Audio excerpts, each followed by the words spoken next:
how siren error propagates through a program's execution.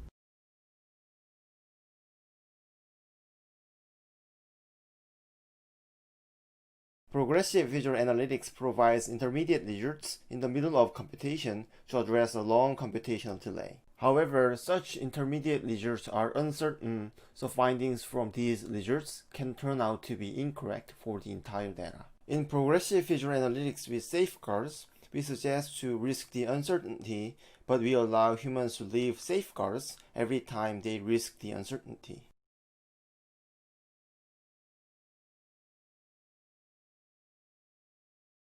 Our research goal was to design an efficient preview method of the parallel vectors operator through direct volume raycasting. As such, we present the first implicit raycaster of parallel vectors feature curves that reaches real-time performance for interactive parameter exploration and preview by applying tensor product calling and a sectional Newton descent.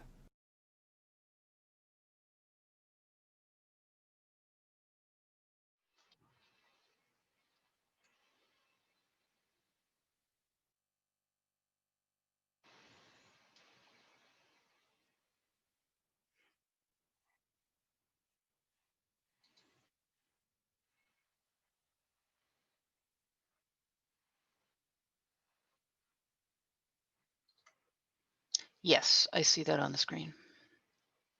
Great.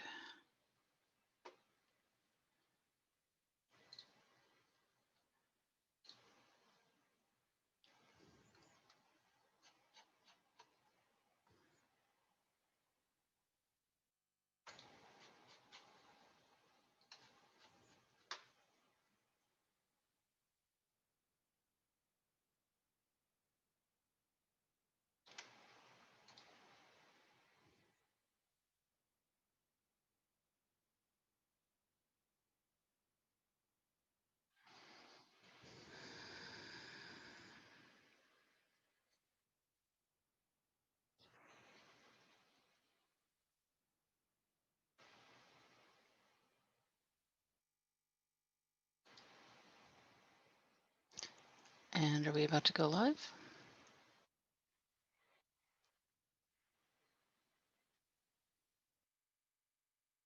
Okay, we give me a 3, 2, 1.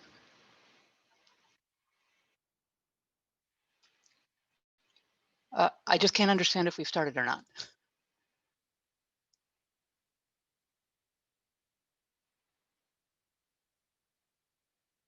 Okay, great, we've started.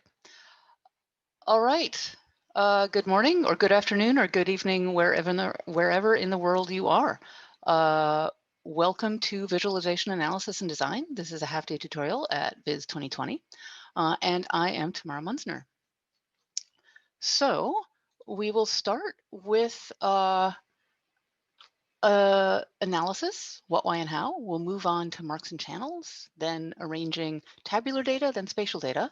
Then we will all have a break, take our eyes off the screen for just one moment, and then we will resume. And in the second half, we'll talk about network and tree data, then the use of color, and then we'll finally move on to interactivity, so manipulating, faceting into multiple views, and reducing the amount of data shown in a single view. So we will switch back and forth between streamed video, and then I will do live Q&A in between each one of these snippets. And with that, we will actually go ahead and start our stream. So let's go.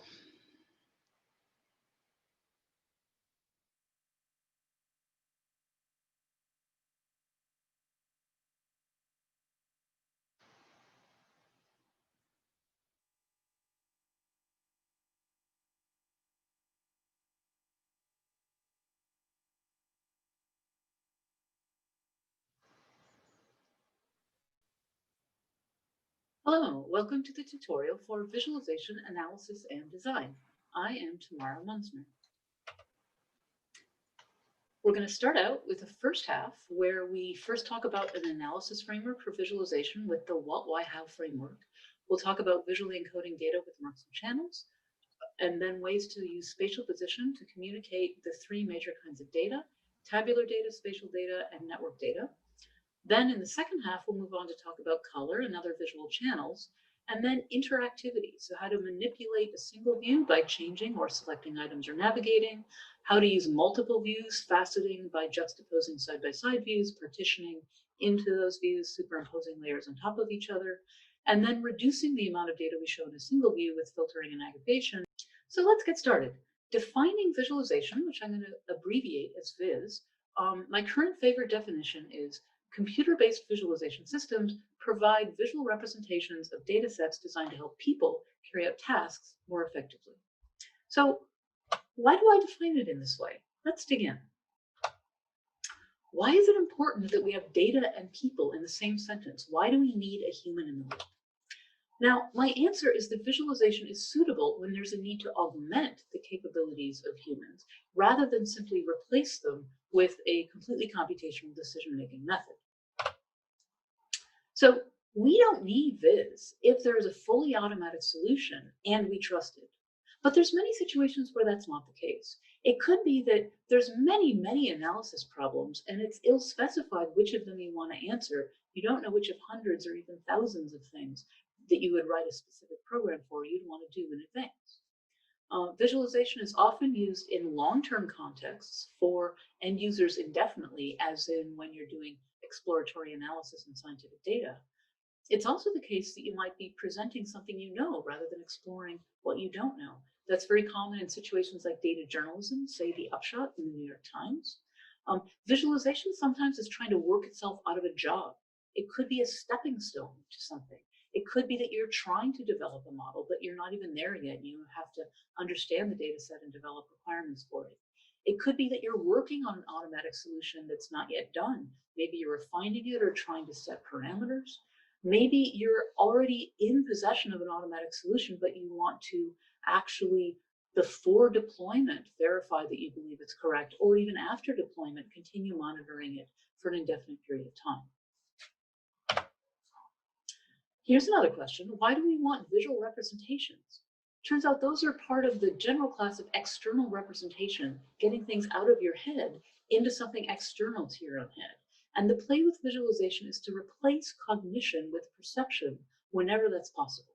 So let's, for example, think of this table of numbers. It happens to be measurements of how much genes are turning on or turning off at specific time points in response to an experimental condition versus a control condition.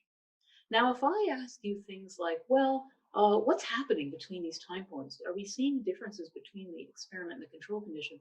It's really hard to answer that. Of course, you're capable of reading a single number and then reading the next number and then reading the next number, but trying to keep track of those in your head as you get to number 17 and number 36 and keeping track of all of that, we just completely don't have the capacity to do that. That takes a lot of cognitive resources. If instead, what we replace this with is a visualization where we've encoded those numbers, in this case as colors on a divergent color scale. Now what we're seeing is we've actually laid out the relationships between genes. We've color-coded each one of these time points in experimental conditions, and we can see in the first column in the first hour, the control condition and the experimental condition on the bottom are roughly the same. Even in the second column at the time point 2, but in that third column, we're really seeing a discrepancy where there's a lot more green on the top compared to red. That's actually showing us that there are differences significantly between those conditions, and one is upregulated in terms of genetic expression. And then back in the last condition, we're once again seeing that they're roughly the same. That kind of judgment call we were able to do because we swapped in perception for cognition, freeing up our cognitive resources for higher level questions, perhaps about the underlying biological questions instead of simply comparing things down at the raw number level. Why do we want to represent all the data? Why aren't statistical summaries good enough? Well, summaries are crucial, but they do lose information, and there's many contexts where the details do matter. We might want to confirm whether what we expected is what we're seeing, or find something we didn't expect, or assess whether the model we're using is appropriate for our data. There's a great example called Anscombe's Quartet, made by a statistician in the early 70s, and 4 data sets with identical mean and variation in X and in Y. So we can't tell them apart from the summary statistics, but the instant we look at them, we clearly can tell them apart. One is a very standard distribution, One, we see it's clearly nonlinear as opposed to linear, so maybe some assumptions are being violated of a model. One, we see that that slope line isn't quite right because of the outlier. One, we see that the slope line is completely misleading because of this very specific situation that was created with the synthetic data. Now, the problem is it only gets worse. This is 20 static data points. What about as our number of data points grow into the thousands or even the hundreds of thousands? What about as our data is varying dynamically? What about as we have a heterogeneous collection of different kinds of data, from tables to networks to spatial data? So that complexity, we often actually want a human to look at it and try to make a judgment call based on the rich complexity of the data, not just the summaries. We will be using statistics along the way, but we often want to dive in and see things at the next level of detail down. So what is the benefit of analyzing visualization? Let's have a quick peek at that before we actually see the entire analysis framework. We have value in imposing structure on a truly enormous design space that it gives you a scaffold to think systematically about a whole series of choices. I think of analysis as a stepping stone where if you analyze existing, it helps you design something new, better and more effectively. Speaking of effective, the tricky thing and the reason visualization is so difficult is that most possibilities of how to draw some sort of hopefully meaningful picture, unfortunately, are ineffective for some particular combination of tasks and data. So let's look at these two examples as a quick foray into the space. We're going to look at space tree and tree juxtaposer. These are both systems that are actually for looking at large and complex trees. In fact, we're looking at trees of evolutionary relationships between species that are actually hundreds of thousands of nodes in this large graph of species relationships. Now, if all we look at is the raw pixels, what we can see is, well, they're different, but that's not very helpful. So what if we try to decompose? So in terms of what data are we looking at? In this case, they're both trees. In terms of why are we looking at it, let's posit that we're trying to actually go through and locate and identify things, in particular, a path between one node at the leaf of the tree all the way up to the root. How are we doing this? Well, they're both visually encoding data. We're seeing pixels. They both have some built-in way to navigate around a complex structure.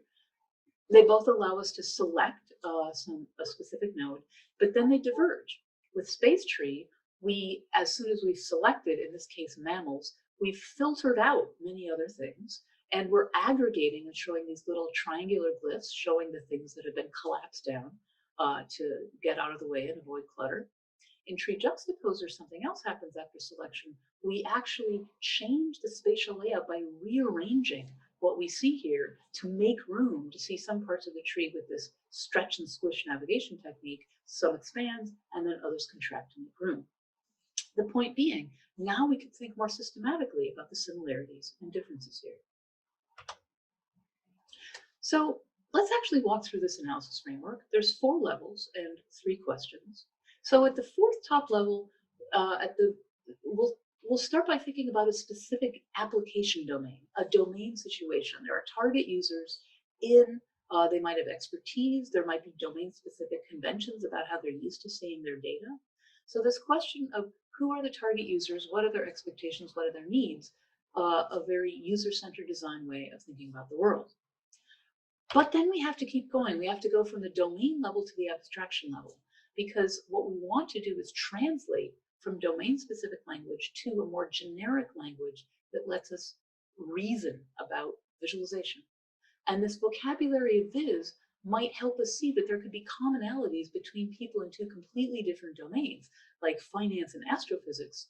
Maybe even though they use really different language for what they're talking about, maybe they're fundamentally doing the same thing from a visualization point of view. And so the only way we could be able to reason about that instead of doing ad hoc solutions for every single new problem is if we do have these abstractions that we can really think about. So the 2 abstractions we're going to focus on are what is being shown, which we're calling the data abstraction, and why is the user looking at it, which we'll call the task abstraction. So we have this challenge of coming up with domain agnostic ways of talking about these things. And then the next level down is what I call the idiom level. Some people call this the technique level. And the question is, how is it being shown? And we can often separate out the question of visual encoding, how are we drawing it? That might be static, from the interaction idiom, how are we interactively manipulating that drawing?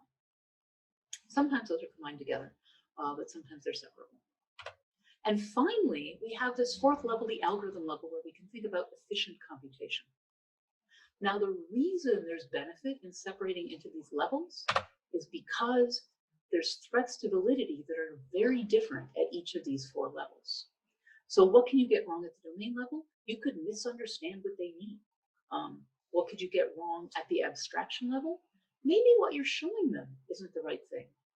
Part of the data abstraction process is not just to draw what you're given, but possibly to transform the data guided by your understanding of the task, so that you are actually then able to, once you have the correct data abstraction, in fact, visually encoding that could actually help them. But if you're showing them the wrong thing, then the best visual encoding in the world can't solve their problem. Now, at the idiom level, how could we get it wrong? Well, we could just do something that does not work with the human perceptual system. There are many, many pitfalls there because people are tricky. Finally, at the algorithm level, the threat to validity is you could have, say, code that's too slow. Now, the key thing is we want to use appropriate methods for validating at each of these levels, because what we really need are different fields with methodology that are appropriate for each of these. For instance, in the computer science department, typically algorithmic benchmarking is well taught. You can do a computational benchmark, you can measure the system time and memory. For the more theoretically inclined people, you can analyze the computational complexity. So these are appropriate methods for trying to figure out if your algorithm is actually doing the right thing. A lot of this so-called technique-driven work is at the heart of visualization, and there's a huge amount of it. But that's not the only thing we have. What about questions at the idiom level? How do you figure out if you got the idiom right? It's not enough to simply prove that your computer runs fast. What if you're drawing it in a way that doesn't work for human perception? We can use methods out of design, for example, explicitly creating alternatives. And for understanding whether or not things are effective for humans, we often use methods out of cognitive psychology of measuring humans using a system in a lab where we're actually measuring with a stopwatch how long it took them to do something, and did they make errors? And that kind of analysis, we typically use methods out of cognitive psychology. Now, those methods are great for trying to figure out if the encoding worked, but they're actually terrible for figuring out if you got the abstraction right. Because when you do those lab studies with your stopwatch, you tell the person what to do. But then how do you know if they really do what you think they do? That's where we want to get methods out of anthropology and ethnography, where we actually need to use sort of field observation. So we need to observe people, we need to talk to them in their natural settings. And what we typically do is deploy systems and then watch how it changes behavior directly in the wild, in the field. And that can tell us whether or not we've got our abstractions right in a way that typically lab studies just can't do. This kind of problem-driven work, where we start with the domain problem and do abstractions and then design idioms and then instantiate through algorithms, typically we call that problem-driven work, or sometimes design studies in visualization. So speaking of design studies, one useful methodology paper that you might find interesting is one that I wrote with two colleagues and postdocs after, between the three of us, we've done about over 20 of these over a 10-year period and tried to glean lessons from how it is you could do this kind of problem-centered work. We have a bunch of definitions to help you think, a framework that actually leads you through a process as opposed to the nested model, which is more thinking about validation approaches, and finally a set of pitfalls and some guidance on how to avoid them. So you might find value in having a look at that. Now let's talk about this data abstraction. So let's walk through this diagram piece by piece. Start out with major data hits. There are three major kinds of data that we deal with in visualization, and one of them is tabular data. What could you put in a spreadsheet in the simple case of a flat file? And we'll call the columns attributes. Some people might call them variables or dimensions or a number of other words. We're going to call them attributes here. And we'll call the items in this table, the rows in this table, items. Some people might call them observations. There's a lot of different terms across different domains. So we'll be using attributes and items. And then, of course, in a cell in this table, there's a value. We'll talk about more complex data types as we get to that later. But what else is there? Can you do everything in a spreadsheet? The answer is no. It's sometimes very useful to think about network data, by which I mean not just items, but the relationships between them. The vocabulary we often use here is that we think of, we call items nodes in this network, and then we think about links between the nodes. And trees are a special case of networks. Sometimes these are called graphs. That's a bit of a confusing word since we also use the word graph to mean chart. So most of the time in this tutorial, I'll use the word network. Finally, there's spatial data. Spatial data is so important that it gets a category all of its own. And we'll talk about some of the reasons why as we progress in this tutorial. So what I'm going to call a spatial field is where you have some continuous phenomenon that you're measuring or simulating, and you are regularly sampling at different positions in space to find out these values, these measurements. For example, you might be in a room, you might have a bunch of places where you are sampling the temperature, or the direction of the airflow, or the magnitude of the airflow, for example. So again, we have this idea of attributes, but we're finding these attributes at positions in space. And then there's also just purely geometric data, like the curve of the outline of a country or a county or a city. That's actually geometric data that we might need to show. Now you might wonder, if you're a computer graphics person, hey, in graphics we have geometry and we need to create images. What's the difference between graphics and visualization? My rule of thumb is that if your geometry is the result of a design decision, not simply given to you and used without any other consideration, design decisions are really what make this visualization. And we'll be talking about those design decisions over the course of this tutorial. So we've talked about data set types. Now let's talk about attribute types. Remember, we've got those columns in the table, and we've got those, they're also in the spatial data, and attributes can be associated with networks, either the links or the nodes. So what's interesting about attribute types? Well, the key thing is, do we have order or not? So categorical data doesn't have ordering. You know, apples versus bananas versus kiwi fruits. You know it's in that category or it's not. I'm going to call these different levels of the categorical variable or the categorical attribute, but we don't know an order. With ordered data, with purely quantitative data, we truly can. We could say, you know, the height of this tree is 20 feet, the height of that tree is 15 feet, and 20 minus 15 is 5. That number is a number we might actually use. So straight up quantitative data you can do arithmetic on. Some ordered data is not quantitative. We're going to call that ordinal. For example, a medium t-shirt is certainly between a small t-shirt and a large t-shirt, but you can't do arithmetic on them. It's not defined. With ordered data, we want to think about the semantics of it. Is there a minimum up to a maximum sequential value? Or is it semantically diverging, where there's a 0 point and we go up from there and we go down from there? Now, you could always have a mathematical transformation to go from one of those to the other, but we're interested in the underlying semantics. What's the meaning? This might require talking to the people in the domain if it's not something that already comes with the data in a way that's clearly articulated. So this is where we get into that back and forth, where there might be transformations of the data. We don't necessarily keep the attribute structure that we're given. The data might be cyclic. It might wrap around like days of the week or months of the year. That's another property of ordered data. So let's talk briefly about the why, now that we've seen a little bit of the what. So how can we have an abstract vocabulary for talking about the kinds of things people do?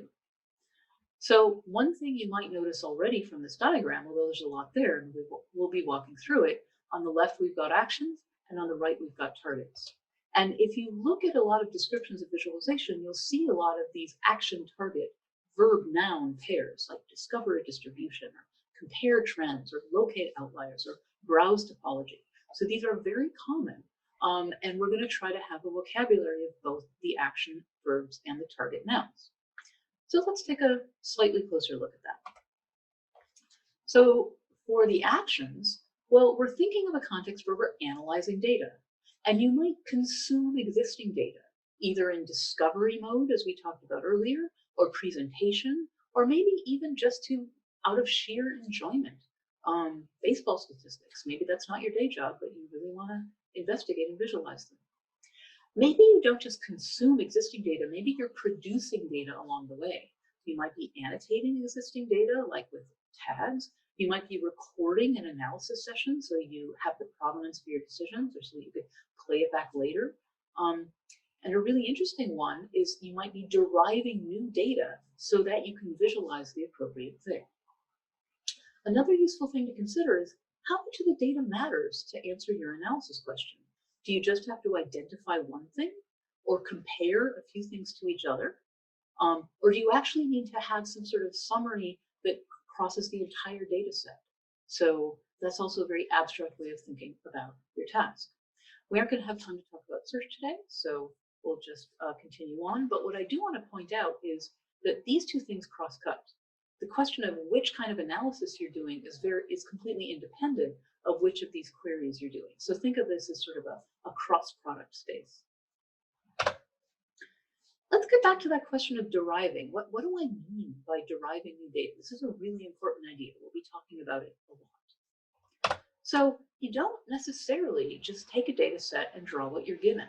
That's the easy case. The more complex and interesting and hard cases is that you have to decide what you need to show, and you might need to do a series of transformations from what you're given to actually come up with the right thing, such that if you draw that picture, you'll help the person with their analysis questions. So it's one of the 4 major strategies for handling complexity. We'll get to the other 3 in a bit. But let's look at this one. In fact, this comes back to the very first time line charts were ever even proposed by William Playfair. He was showing the exports versus the imports to Great Britain. And it's great that we're seeing a line chart. It's much better than staring at numbers, as we've already seen. But to actually understand the difference between the exports and the imports, you're actually doing a fair amount of work. You're having to compare these 2 lines and try to measure these 2 things. There's some systematic biases with how we look at these that makes this trickier. To make life easier, we could do the arithmetic already in advance and calculate this new value. We'll call that the balance of trade. And then we have that chart that we're seeing. Now that line actually directly tells us something that was much harder to get from those 2 lines independently. So that's an example of a local derivation where we do something simple. We just have one number minus the other. Let's look at a more complex example where we actually have to do a global calculation across the whole data set. So the Strahler number is one of many, many approaches to so-called centrality metrics of trying to figure out if you have a big complicated tree or network, which nodes are the most crucial and important ones. And we can derive this as a quantitative attribute. The use case we have is, what if we want to actually draw a skeleton of the tree? Let's say we have 500,000 nodes and we only have a very small amount of time to draw it because they're moving the mouse and interacting. So we want to draw a skeleton, and if we just drew the first 5,000 nodes in this huge data file, that picture we see on the left, it would probably just be that upper left corner where it's all red. We're actually color coding according to a traversal of the tree. So we don't just want to see a teeny bit. We want to carefully choose our 5,000 nodes to be the central skeleton, like we see on the right. How would we know that? Well, we could go through and we can actually have a chain series of tasks where we start out by saying we're going to take this tree and we're going to calculate an attribute on each one of the nodes, this quantitative attribute, the so-called Strahler number, of how central is a particular node. And then, as a second stage, we can go through and we can filter according to that quantitative attribute and then only look at the high-scoring nodes. So that's an example of where deriving new data was an important part of our visualization process. So now let's think about targets. So with some targets actually happen across all data set. Everyone is always interested in finding trends and outliers. I'm using the word features for any kind of domain-specific thing that we might want to talk about more generically and agnostically. Now, some questions about attributes are questions we can ask about a single attribute, like what's the distribution, or the min and the max, to get the extremes of the distribution. But some questions we can ask depend on having multiple attributes. Is there a dependency between two attributes? Are two attributes correlated to each other? For multiple attributes, do we have some way of calculating similarity between them? So these are questions that intrinsically rely on having more than one attribute. Some kinds of things we do only are possible for certain kinds of data. Topological structure, how we jump from one node to the other, and how we follow a path through the network from node to link to node to link, that's a question we only ask about network data. This problem of understanding shape is something we typically only ask about spatial data. For spatial data, the shape can be a key question. What is the shape of this tumor or this tooth, or how does the wind flow over an airplane wing? These are all questions that come down to shape that are relevant for spatial data. If our data is not spatial, then we have choices about how to lay that data out in space. And so the shape is not intrinsic to the data, it's the choice of the designer. So we typically focus on shape exactly and only with spatial data. So that was a quick tour through the why and the what. There's many parts of the how. We're going to spend the rest of the tutorial actually talking through this. So this is just a sneak preview of that to give you a sense of where we're going. And for now, we're wrapping up the first segment. At the end of each of these, I'll have further reading lists. And then this snippet of the video will stop, and it's time for you to think about questions. Thanks. See you on the next round.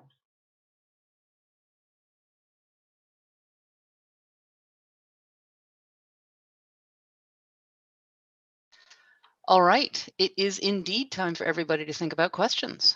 So I am monitoring the Discord channel. I do not yet see any questions.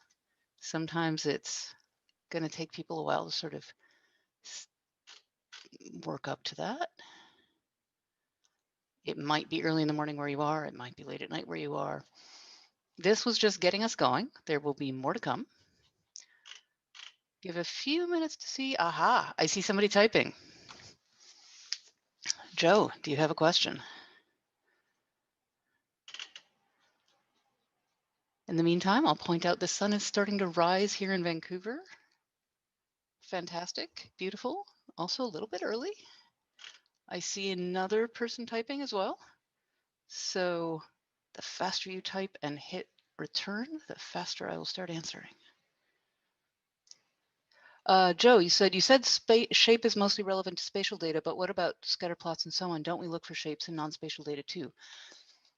That is a nuanced and interesting point. So yes, we do look for shape, but what I will point out is that in something like a scatter plot, the shape is the choice of the designer, whereas with something like spatial data, geospatial data, that shape is intrinsic to the data.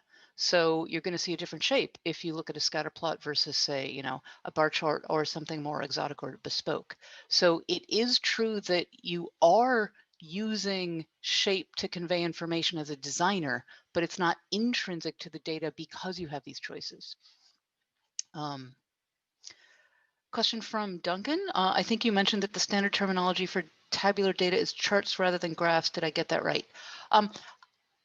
The standard is a strong word. People use so many words to mean so many things. So often in my book and my tutorials, I try to set up a vocabulary and then use it. My issue is that the word graph is pretty ambiguous. Sometimes graph means network data. Sometimes graph means that thing you see on the screen with pixels, which sometimes I'll call a chart. So I often try to say chart versus network data just to make that point clear, because graph is so incredibly overloaded. Aleem, I see a question. And that might be the last one for this before we cut over to the next section, because I want to keep roughly on time.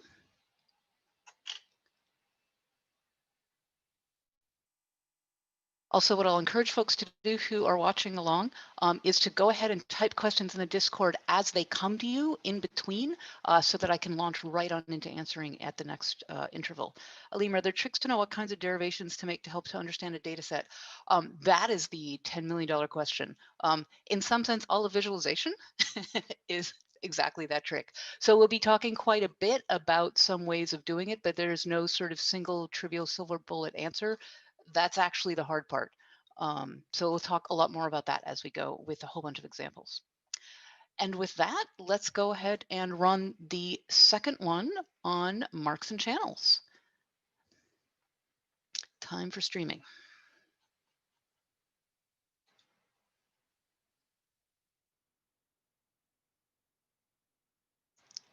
And here we go. For the second part of this tutorial, we will now talk about marks and channels. That is, how do we visually encode data? So remember, last time we talked about this idea that there's a whole array of techniques for how to visualize, and we're specifically going to be focused on this question of visual encoding. So how could we analyze the structure of one of these idioms, right? Scatter plots, bar charts. We'll start with the simple ones. How can we think about this systematically? Let's start by defining two terms, marks and channels. So marks are geometric primitives that can represent items or nodes or links. So we can think of points as a way to represent them, 0-dimensional, lines, 1-dimensional, areas, 2-dimensional. We could even think of 3-dimensional volumes. So these are geometric primitives that can carry information through what we're going to call visual channels that control their appearance. So there could be spatial position, color, shape, all the kinds of size, orientation or tilt. So there's a number of ways we could use their appearance to somehow convey information. So the key thing is that these channels are not all created equal. The type of information they convey, the amount that they can carry to the human perceptual system is definitely variable, and understanding that is a key part of understanding visual encoding. So now that we have this vocabulary, let's try to walk through and analyze the idiom structure as this combination of marks and channels. Let's start with bar charts. We've got line marks, and the channel we're using is vertical spatial position. What about the scatter plot? Well, we have two attributes of vertical and horizontal position, and we're using point marks to show this. So if we use lines, it wouldn't work because we're trying to use both of these spatial positions at once. So we switch to points. We can keep going. We can add more information by using another visual channel, in this case color, to actually convey information about a third attribute. And again, we can keep going. We can use size to convey more information about a fourth attribute. So we're actually encoding 4 different things in this last bubble plot, where we've got size and color in addition to horizontal and vertical spatial position. Okay, so how do we pick which channel to use? The answer is it's complicated, and people have thought long and hard about this, and there is a lot we know. So for one thing, a key point is expressiveness. Some of these channels have characteristics that need to match up with the data. Specifically, all the ones on the left side are the magnitude channels. These are channels that show how much in a fundamental way to your perceptual system. So they're a good match with ordered attributes, as we've just talked about. So how much is a question we can ask. How far is it along the common scale? How big is this? How much tilt is this? How large is this? How bright is this? How dark is this? How curvy is this? How much curvature is there? So these are all magnitude questions where we want to use a magnitude channel for an ordered attribute. Now, over on the right side, what we have are the identity channels. These show, are you a part of something? These are a good match with categorical attributes, like it's the what instead of the how much. What region is this in? What color is this? What motion am I seeing? What shape is this? So that's a good match for categorical. If we have a mismatch, then we have one of two failure modes. We could lose information if we try to show ordered attributes with identity channels. We lose the ability to show that order. Or if we take unordered information, categorical information, and we show it with the magnitude channel, there's going to be something arbitrary there because we are implying order where we don't necessarily have one in the data. So in addition, these are, as I said before, they're not all created equal.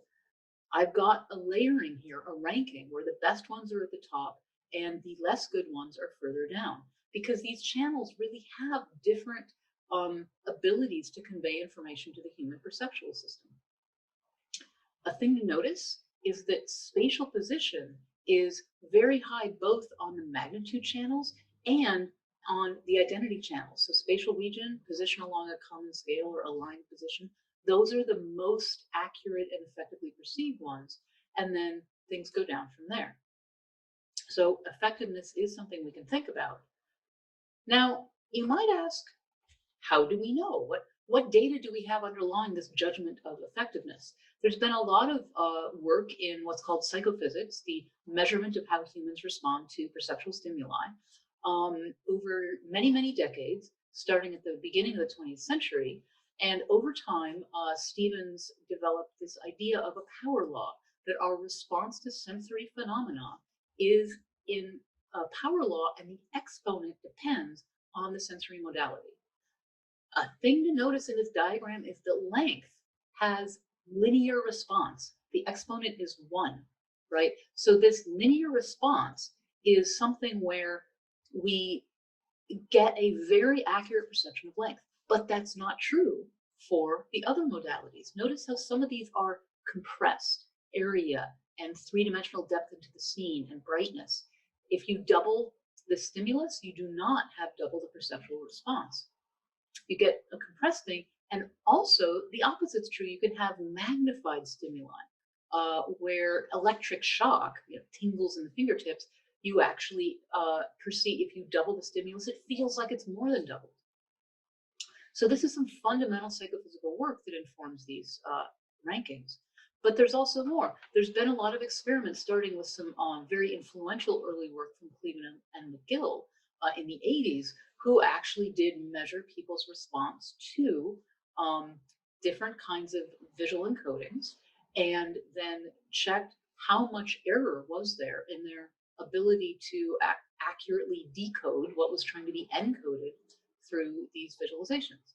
And what's actually being shown here is their original results of errors, and then a crowdsourced replication using Mechanical Turk in 2010 from Heron Bostock, and they aligned quite well. And the key thing to notice is, again, spatial position is at the top, and then things like angles and areas are beneath that. So our ability to perceive accurately depends on the channel.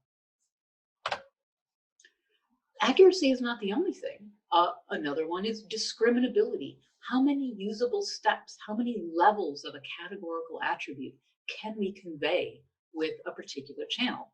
And in some cases, we can convey many, many levels, and in other cases, we can convey few. That's not a problem per se, but we have to make sure that it's matching well. We have to make sure that we have enough ability to discriminate in the channel to convey the information in the attribute. So for example, you can't just keep cranking up line width indefinitely. At some point, you can make lines wider and wider, and it's very effective. It's very easy to see what's going on in this graph of telecommunications bandwidth between the European countries. But if you make a line too wide, it no longer looks like a line. It starts to look like an area, a polygon. So there's a limit as to the number of usable bins, of discriminable bins for line width. And that's actually true for many other channels as well. And we'll particularly talk more about position and color in this tutorial. That's not the only consideration. We also have to worry about whether visual channels step on each other's toes. So in some cases, we have completely separable responses to these channels. Let's start by looking over on the left side, where we have two groups of two, and we can really check either one. We can look at the left side and the right side of dots, or we can look at the blue dots and the orange dots, and we can separately attend to either one we like. So this is the good case. This is the fully separable case. Now, in some cases, we have a little bit of interference between them, because what you might notice is it's much easier to tell apart the color for the big dots than for the little dots. What's going on there? Size interferes with our ability to perceive color. So there's some interference, but we can still tell there's big and little, and there's purple and blue. Things get a little trickier with this third case, where we're trying to width code and height code. But we don't see that same thing where we could see these two groups of two. The problem is what we see is little things, big things, and squished things, whether they're squished this way or that way. So we're really seeing three groups, not these two and two. So there's some really significant differences here. And then in this final case, over on the right side, we've got something terrible. I've actually encoded exactly a low and a high amount of red and a low and a high amount of green. However, that's not what you see. You see four different possible colors because your visual system automatically integrates those things together into a perception of color in a way that you can't really undo. So we don't have two and two anymore. We have four groups. These are integral percepts. So integrality versus separability is something you have to consider carefully. These channels have a lot of crosstalk and interference, and you have to choose carefully to make sure that the message you're trying to convey can actually get through your retina into your brain to convey information to a human. Another phenomenon to think about is also visual pop-out. So let's try an experiment. We're doing this by video, so I'm going to be the proxy for you, but I'd love for you to actually go along. And I'm going to show you pictures, and when you see the red dot, I want you to say out loud, got it, which is also what I'm going to do. So I'll give count of three. 3, 2, 1, got it. Okay, I saw a red dot. There's a bunch of blue dots. Going to try it again. 3, 2, 1, got it. Okay, let's try it again. Looking for the red dot. 3, 2, 1, got it. Aha, now it's not red versus blue, it's dot versus squares. So I did find the red dot. Again, 3, 2, 1, got it. Okay, also found my red dot. All right, one more round. We're gonna do, again, look for the red dot. 3, 2, 1, got it. All right, our last one. 3, 2, 1, got it. So what happened there? That last one took a lot longer. So, clearly what I've got is the left column has few what I'll call distractors, and the right column has lots. But I managed to do a good job of finding the red dot, whether there was a small or large number of distractors for the first two rows. And that's because the human brain does some amazing parallel processing of these visual signals, where you can actually find a red dot, even if there's 10 blue dots or 100 blue dots or 1,000 blue dots. You can find the red dot remarkably quickly. Your speed is pretty much independent of the number of distractors. But it took me a lot longer for that last row. And that's because I was looking for a red dot amid red and blue dots and squares. And this combination was something I actually had to go and check each one. It would take me a lot longer if there were 1,000 distractors instead of 100 here. So you can't just, even though pop-out's a pretty amazing phenomenon and powerful, you can't just do it for all the channels at once, sadly enough. So there's a very small number of even two-way combinations, and most two-way and all three-way or n-way combinations are not going to work for pop-out. So it's a phenomenon you can harness, but perhaps not as much as you might initially think. And it's not just shape and color, it's all kinds of things. It's orientation, it's size, it's density, it's even exotic things like shadow direction. So a lot of these we're getting pop-out for. I will point out that it's not everything. In fact, this example of are the lines parallel or tilted, in fact, we don't get parallel processing for that. So we don't have these sort of visual pop-out effects on absolutely every possible channel, although it's many, many of them. Finally, let's talk a little bit about what happens if your mark is trying to actually in some ways show a flavor of grouping. So we've been sort of thinking about the marks as items, but remember the case of networks where we could have both nodes and links. We want to specifically think about marks as showing linkage. And there's two main ways to do that. There's containment, where you've got some sort of enclosing thing. So it seems pretty clear that those three orange dots inside the gray L are somehow a group contained within. And there's also connection, where we've actually taken these dots and connected them up in a V, where we've actually got a line segment between. So containment and connection are both ways to show links through marks. And it's worth thinking about, how do you show that things are together as part of a group? And the key thing is that these identity channels, we can say that if we've got the same value in the identity channels, things appear to be a group. A crucial one is proximity. If things are in the same spatial region, that is the strongest cue that tells us that we treat them as a group. It's a very, very strong cue. We'll talk more about that as we go.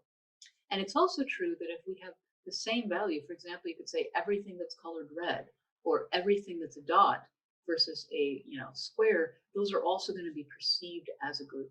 So, and this is something that you're not doing cognitively. This is something you're doing perceptually, that your perceptual system is doing in a way that's under the hood and automatic, that doesn't require conscious attention. All right, so we've gotten to the end of this section. Again, we've got some further reading, and this is a great time to think about questions. See you in the next segment. Okay, now here we go into questions. So some great ones have already appeared on Discord. One was, are there some good papers on pop-out versus visual search? Thanks, Aline. Yes, in that further reading slide right at the end, there's a great one from Chris Healy. He's got a web page with a lot of information about perception and visualization, including both the original motivation for that red dot demo that we did and a lot of references into the visual perception literature. So that's an older resource. And there's definitely a lot of newer work, as Joe points out, more recently in visual perception as well. So it's continuing to be an open area of research. People are working on that. Gurka asks, I'm guessing pop-out phenomenon is independent from who's observing. If it pops out for me, will it do it for other target users as well? And a related question from Yin, does VIS perception vary by culture, age, gender, education? The short answer is most of these perceptual phenomena are pretty universal. There's very little low-level variation between human subjects compared to other things like behavior, like cognition. So perception tends to be pretty invariant, and there's not a lot of individual difference, with certain crucial exceptions, for example, color blindness, color deficiency technically, which we'll talk about later on in the color session.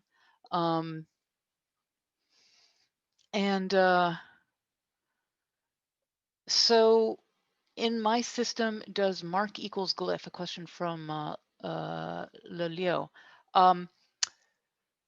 Not exactly. I'll actually be getting into the difference between mark and glyph a little bit later. I use mark to mean a simple single mark, as opposed to a glyph, which I think of as a combination of multiple marks where there's substructure within. And so I'll be showing some examples of the distinction between that as we go. All right, and with that, thanks for that bunch of questions, and we will now move on to the next one. Don't forget to do a little bit of stretching so that you can stay awake through this long period. So do a little bit of stretching. Now we will roll the next video. Arranging tables. Now let's dive back in and talk about arranging tables. That is, using visual encoding, especially spatial position, to look at tabular data. So we're going to think about the hows specifically on the visual encoding side, and this idea that we are arranging information spatially because spatial position is such an important way to understand data, and it is so perceptually crucial. So we're going to focus first on these questions of arranging things in space. We're starting with tabular data, and many of the things with tabular data will also transfer to spatial and network data, which we will then talk about in turn. But we'll get through a lot of the basic concepts with the tabular data type. So when we're thinking about arranging tables, we're going to think about expressing quantitative values, separating, ordering, and aligning spatial regions, thinking about the number of keys versus values that there are in a data set, the orientation of the axes, things about whether the layout is dense or space filling. So let's walk through these. First, let's start out with this idea of keys and values. What do I mean by that? So a key, that's sort of a word out of databases. If you were in the statistics, you might be calling this an independent variable, or I'll call it an independent attribute. We're using it as a way to look things up. It's got to be a unique index. And in simple tables, you just have one key, right? If you have a table of student information, you might have student ID as your unique identifier. It gets more complicated with multidimensional tables where you might need multiple keys. If you think about 2 or 3 dimensional arrays as a programmer, that's an example of where to look up. You need not just a single key, but multiple. An example we could think in that example of perception versus cognition I showed in the very first snippet, what we saw was that we had genes and we also had time points. And we were doing a bunch of experiments for this gene at this time point. So you had to, in order to get a value, you would have to look up both the gene and the time point, and the combination of those would index a unique value that you could then get. So we're thinking of values as what you might call a dependent variable or attribute, a value that you could look up. Now, the reason we're getting into this is that it's really instructive to think about visual encodings according to how many keys there are in that data. And of course, this is always, again, coming down to semantics. Deciding what's a key and what's a value can be a judgment call. But we're going to walk through either 0 keys or 1 or 2 in this tutorial. So let's start with 0 keys. And that's the case of a scatter plot. So a scatter plot has quantitative attributes on both of the axes. So you really are simply expressing quantitative value. You don't have a key-based lookup. So we're going to walk through a lot of these idioms and analyze them systematically. So our data is 2 quantitative attributes. Our mark type is points. Our visual channels are horizontal and vertical spatial position. Now let's think about what tasks these visual encodings are good for. Well, they help you find trends. They help you find outliers, like many other visualizations. But you can look at distributions of each dimension independently. They're very good for finding correlation. If things are tightly along the diagonal, they're correlated. They're also good for finding clusters. For scalability, hundreds of items could be seen. And for scalability, we're always going to think of having a canonical size of 1,000 by 1,000 pixels. So if you had the entire screen, what kind of scalability would you get? So for scatter plots, let's say certainly hundreds of items would be possible with a display of that size. Now, what if there are keys? And how do we think about this when we have categorical data? Because what we want to think about is regions. I'm just going to say a region is like, a spot, an area, a contiguous bounded area where different regions are distinct from each other. And remember how I said that proximity was a really strong cue. So things that are together within a region are going to be perceived as being grouped together or similar or related in some way. So regions allow us to divide space up. And we know that for categorical attributes, it's very legitimate to say you're in a region or you're not in a region based on your categorical level. However, what's a little tricky is we did just talk about the idea that ordering is something we do with quantitative or ordered attributes. And so if we've divided up into regions according to a categorical attribute, well, somehow we might actually order them in space. We could even align them to get that highest precision, perceptual ability to look at lengths, because aligned lengths are our very most accurate thing that we can do. So if we've separated by a categorical variable, then we could use an ordered attribute to give us both order and alignment for regions, if we so chose.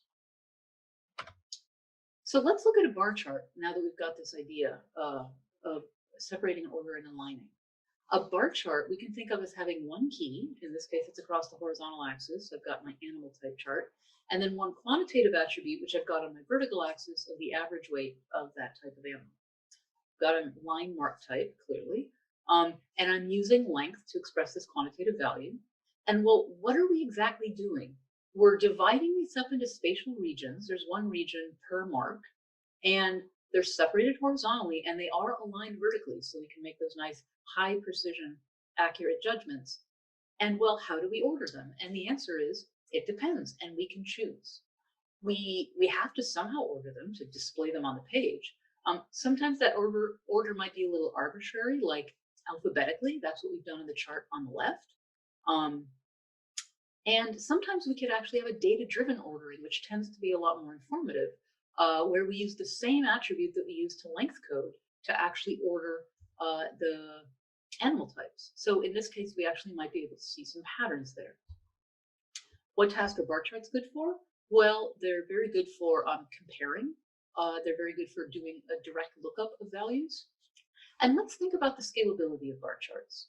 Well, for the number of key attributes, we could at least, if we had 1,000 pixels wide, we could at least fit dozens, maybe even hundreds of these key attributes. We could also think, what about scalability in the other direction? How many levels of the quantitative attribute could we actually distinguish? And the answer is, almost 1,000, many, many hundreds. We could actually start seeing 1 pixel variations, especially if bars were right next to each other. We have very, very high accuracy for making length judgments along an aligned axis. So that part we're getting very good precision on. So now let's think of a slightly different kind of a bar chart, a stacked bar chart. What we've done here is we've added one more key. There's a second categorical attribute that we're encoding. And we're also doing something a little more complicated. We don't just have a line anymore. We've got all these line segments that are stacked up on top of each other. So I'm going to call this a glyph, a composite object where we have some internal structure because there's more than one mark. Because if we think of each mark as representing one item, we've got more things going on here. So we've got this vertical stack of line marks. So the channels we're still using length, we're using color. And we've got these spatial regions where, again, we've divided up. But now in each region, we don't just have a single line, we have this whole glyph, which is the stacked bar. A thing to notice is that we have high precision ability to compare lengths for the bottom segment of the stacked bar chart and for the entire bar. But we don't have high precision length for those intermediate segments, like the red segments, the orange segments. It's harder to tell if they're exactly the same height or not because they are not aligned on a common scale. They're actually unaligned. So it's still a spatial position judgment, but unaligned length is harder to understand than aligned length. So we are less accurate with those. This is actually showing some data from computer systems. The domain isn't so important for this example. The tasks that stacked bars are particularly good for are part-to-whole relationships, in addition to everything that a standard bar chart does.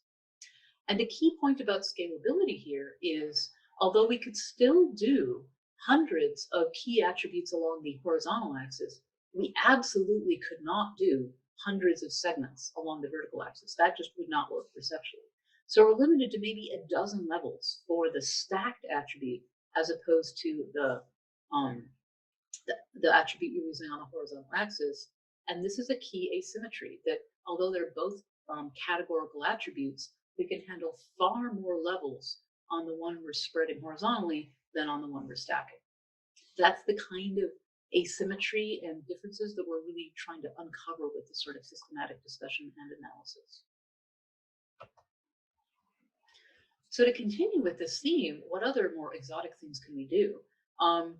If you generalize the concept of a stacked graph, you get this interesting thing called a stream graph, much less well known, a little more exotic. And the idea is, instead of having a bunch of stacked bars, you're actually trying to emphasize horizontal continuity. So what this particular graph is showing is that there's a categorical key attribute, which is a musical artist. There's an ordered key attribute, which is time points. So time is going horizontally.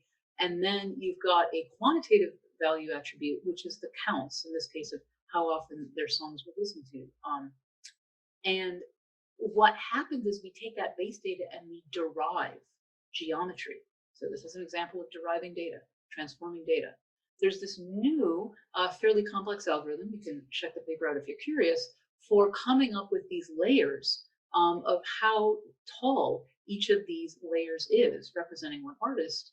And you also come up with an ordering of how to order the layers vertically. again, trying to preserve some continuity. Now the scalability is interesting. We can still have hundreds of time points horizontally, but we can get away with a lot more artist keys because of the specific phenomenon that these artists don't necessarily extend throughout all the time points. There's a burst where there's a lot of activity, which is what's being tracked here. So we can handle many more of these categorical levels in the stream graph than we could in the stacked bars because of the characteristics of the data, that they don't extend across the whole thing. And so we're able to use only a part of the horizontal axis to show that. Let's look at another idiom, which might sound straightforward, and I'm sure you've all seen line charts. It's actually slightly tricky to reason about in this sort of systematic analysis. So let's dig in. So in a line chart, there's one key and one value. In this case, our example, we've got a key of year data, and we've got a value of how much my cat weighed in a particular year. As you can see, there were issues. So what is the mark type here? Conceptually, we have point marks that are actually marking where for a year, what the weight of the cat was. So those are points, and we are connecting those points with line segments. So the line segment is not itself showing the data the way it did with a bar chart. The line segment is connecting the points. In fact, in many line charts, we don't even necessarily draw those point marks. We just see the connecting line segments, which is part of why it's a little tricky to analyze. So what's going on here? The length, the aligned height of those dots is expressing the quantitative value. We're doing the same thing as with the bar chart, where we're separating and ordering by some attribute. In this case, the attribute is actually ordered itself, which is these years, so we didn't have to wonder about the horizontal ordering. But the key thing is that we're really emphasizing trends here because the connection marks are emphasizing the relationship between one data point and the next, between 2004 and 2005. It's emphasizing that connection by having a connecting mark to do that. So this very strongly implies trends. That's great if what you're looking for is trends. It's great if the data that you've got is correct for this. A caution is to be careful. This is such a strong effect that it can actually sometimes outweigh reason. So there's a lovely study by Zach Tversky on bars versus lines, where the fundamental rule is if it's categorical data, you typically want to go with the bar chart, and if it's ordered data, then it's okay to have a line chart. But don't use a line chart if your key attribute is categorical, because people will start thinking trends where that doesn't even make sense. Literally, people in the study would say things like, not just the older you are, the taller you are, but the more male you are, the taller you are. This makes no sense. That's not how the world works. But the point is that visual cue to think about trends is so strong. So that's an example of the kind of thing where you have to be careful that your visual encoding is appropriate for your attribute types. This is one reason we're emphasizing so much attribute types and channel capacities. Okay, we've talked a little bit about one key. Let's now move on to what happens when you have two keys in a matrix layout. So here's an example of a heat map. What have we got here? We're basically encoding information through color saturation. So here we've got two keys and one value. In this case, going back to that running example of we've got a gene and an experimental condition, and those are two categorical attributes. And then you've got this quantitative attribute of basically how much the gene was doing its gene job. It's called gene expression. And we're trying to show that in a little box. What we've done is we have separated not just along an axis, but all along two axes. So we're aligning in a two-dimensional matrix that's indexed by these two categorical attributes. You really can think of this like literally a matrix that you're seeing. And we are coloring by this quantitative attribute. We'll talk more about color maps in a later segment. This one is an ordered diverging one. The task is to find clusters, particularly if you reorder the rows and columns computationally to try to detect clusters to make them visually apparent. This is also very, very good for finding outliers. We can definitely spot outliers when they're bright against a dark background. Now let's think about the scalability.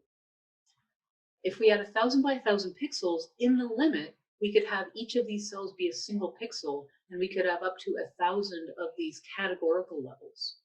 That would let us actually have 1 million items. This is a very information-dense, compact way of showing information. But there's an important thing you should consider. How many of the quantitative attribute levels can we actually show? Not that many. We certainly cannot see hundreds of different shades of bright green and bright red here. Maybe we can see about 5 of each, so there'd be about a total of 10 attribute levels that we're able to encode in this way. So while we can see many, many items, that's high precision, we can only see quite low precision information about that quantitative attribute. So again, we're thinking about what's possible with scale and what are the trade-offs. So far, we've been talking about rectilinear axis orientations of, an axis and then that second axis. But we could do other things. We could have axes parallel to each other. We could have axes radially. Let's talk a little bit about that as well. So we've talked about scatter plots. Now let's talk about scatter plot matrix, or SPLOM.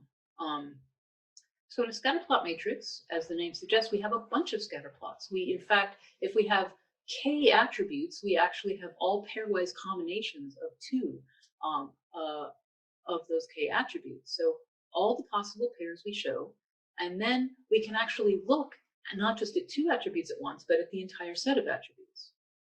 Now, if we think about the scalability here, let's say if we have, a dozen attributes, well, then of course we've got a dozen squared, in terms of the number of things we might be able to see at once. So if we have a computer screen of 1,000 by 1,000 pixels, maybe for each of those, plots, we might be able to see from dozens to hundreds of items, depending on how many attributes we have.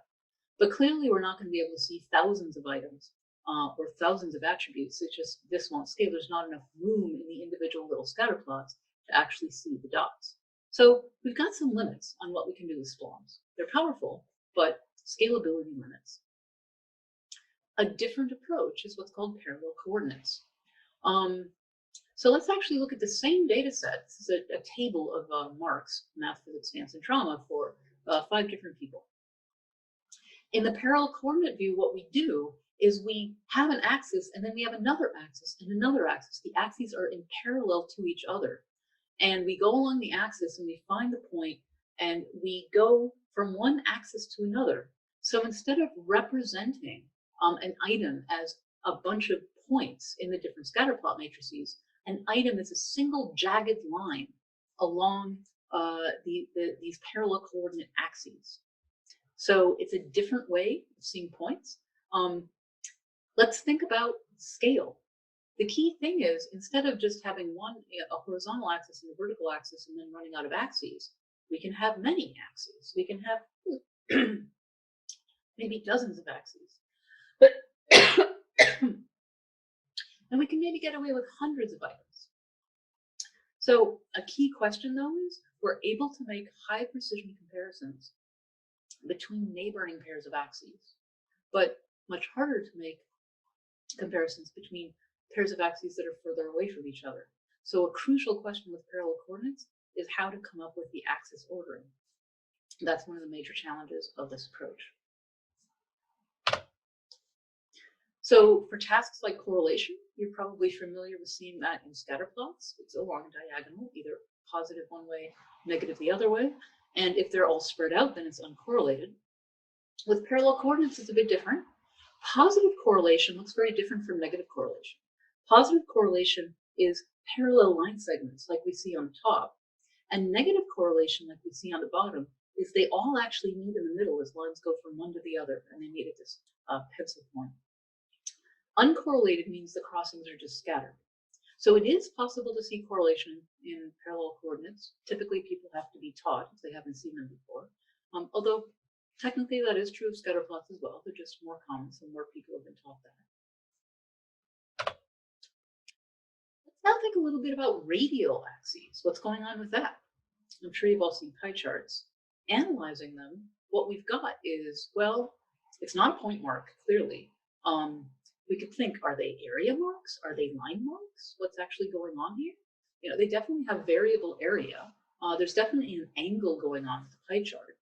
there's been a fair amount of discussion about whether what we're actually perceiving is the area or the angle or maybe the arc length of the arc on the outside of the circle. But whichever one of those three it is, those are all less accurately perceived than line length, which is what we see in the analog, which is a bar chart.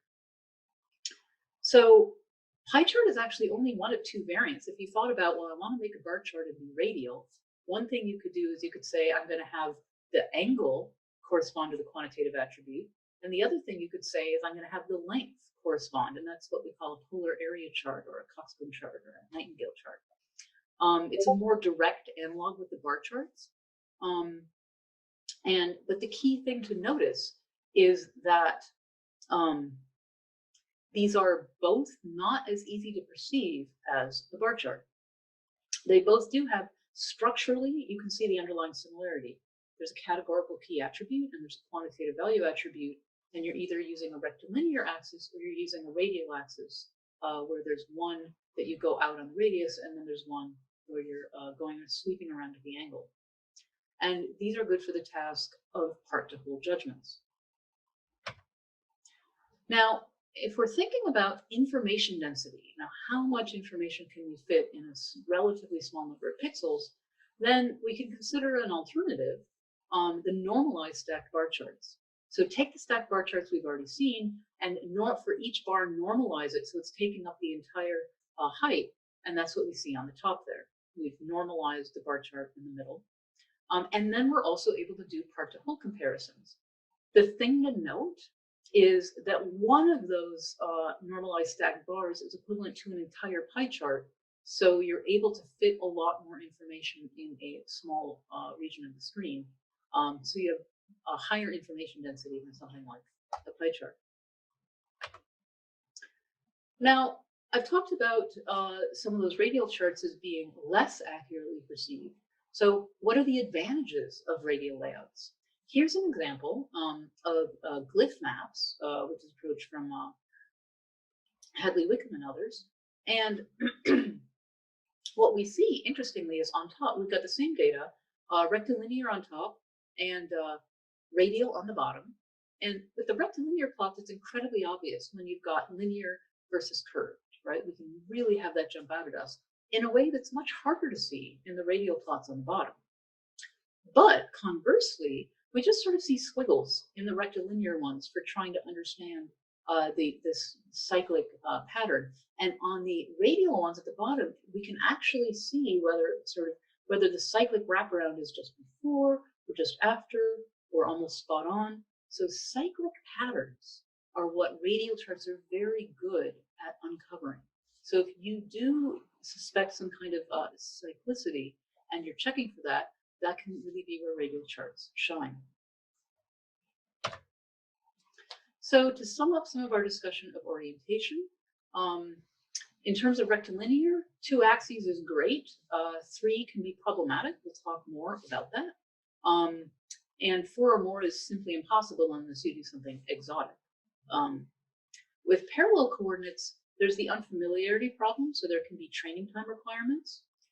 And with radial axes, there's this perceptual limitation, which can sometimes be a double-edged sword. Sometimes it's what you want, sometimes it's not what you want, that we have lower precision with these angular things than with the lights. Sometimes you have a data set where, in fact, you want to have one higher precision and one lower precision one. That could, again, be a really good fit for radial. There's a nice paper by Deal et al. Talking about the strengths and weaknesses of radial visualizations. All right, so for this snippet, there's also quite a bit of further reading if people are curious, especially the brief history of data milestones is a very easy to browse one. And we'll wrap up this segment for now and think of questions.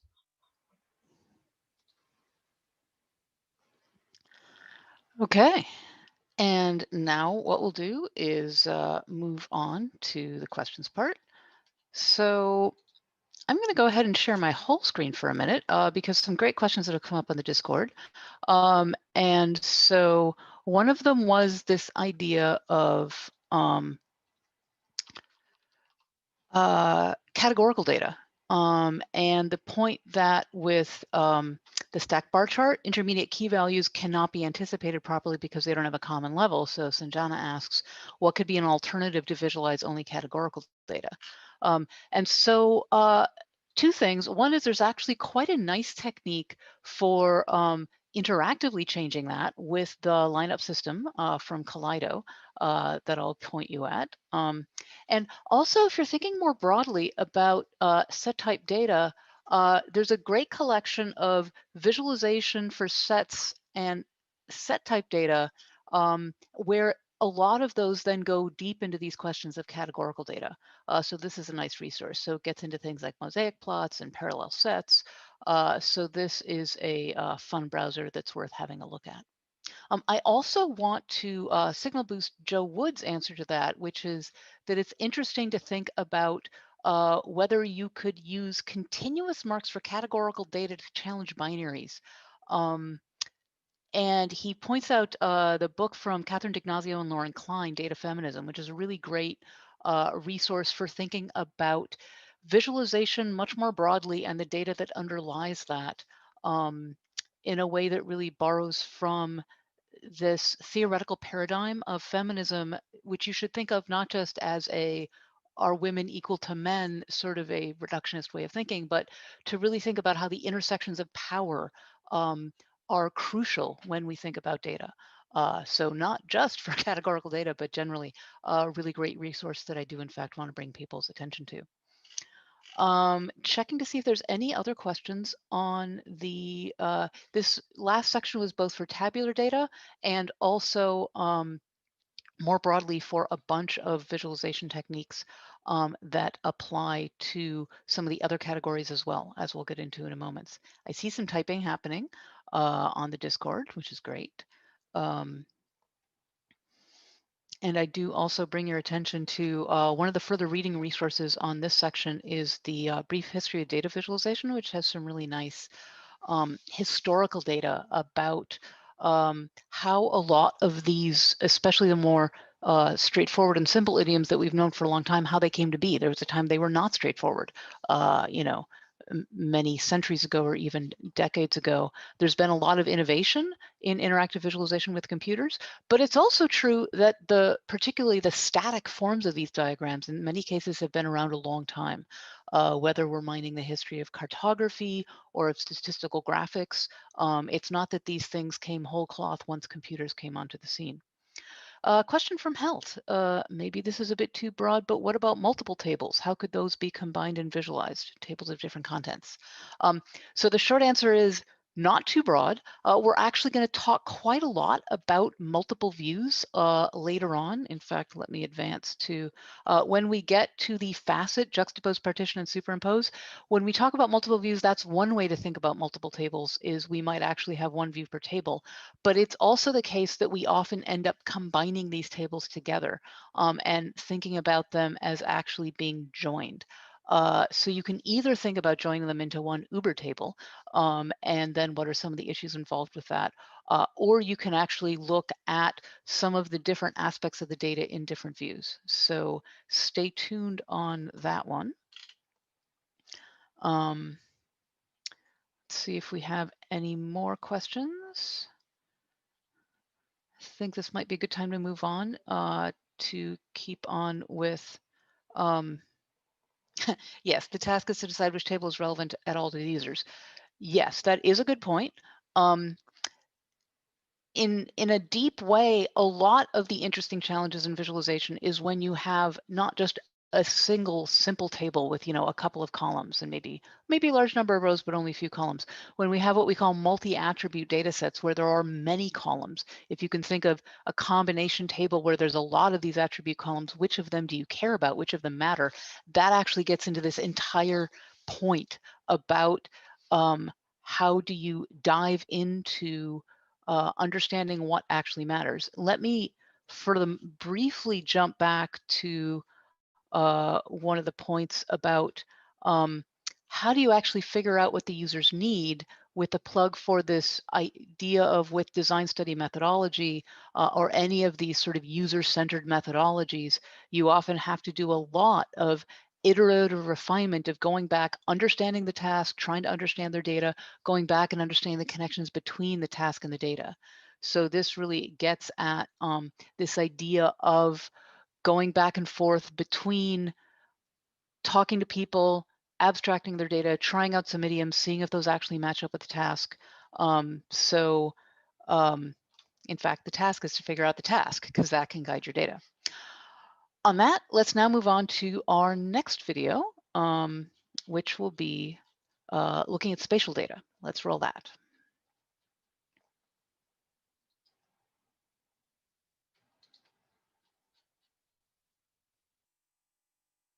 So stopping my own share and moving on to the next one.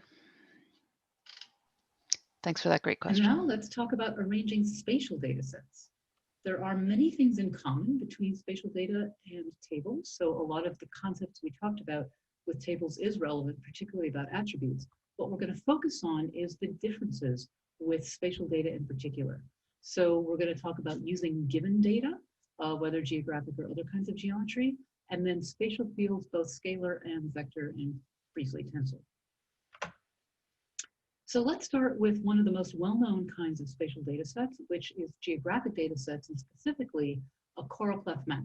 That's the big word for basically the geographic equivalent of a heat map. You've got a spatial region, an area marked, and what you're doing is you are color coding some quantitative attribute onto that region. But that region is a given geometry. So we are using given spatial data rather than making judgment calls about how to lay things out. And in particular with these kind of area marks, they're interlocking. We can't size code or shape code or position code because they're given. That's not something we're changing, given that we've made this choice to use spatial data as spatial position. So we typically are just using given spatial data when the central task is to understand spatial relationships. In this case, you're looking for geographic patterns. So we've got the geography, which has got geometry of the shapes of, in this case, US counties. And then we also have an associated table that's got one quantitative attribute per region. So we can think about it that way. Or we can think about it that in this spatial data set for every region, there is one attribute. However you want to think about inputting the data, the key thing is that we are using color to encode the information. And we'll talk more about color in the second session. There is one thing to be very careful of with choropleth maps, and this glorious XKCD cartoon, which has many great examples of data science and VIS issues. The point is, if you don't normalize by population density, you're going to see spurious correlations, because what you're going to notice is where people live is where you will see things happen. So snark aside, it's very important to always think about when should you show relative counts and when should you be normalizing your data into some relative thing. This is part of data abstractions. It's completely central and crucial. So this is just one example of a much larger issue.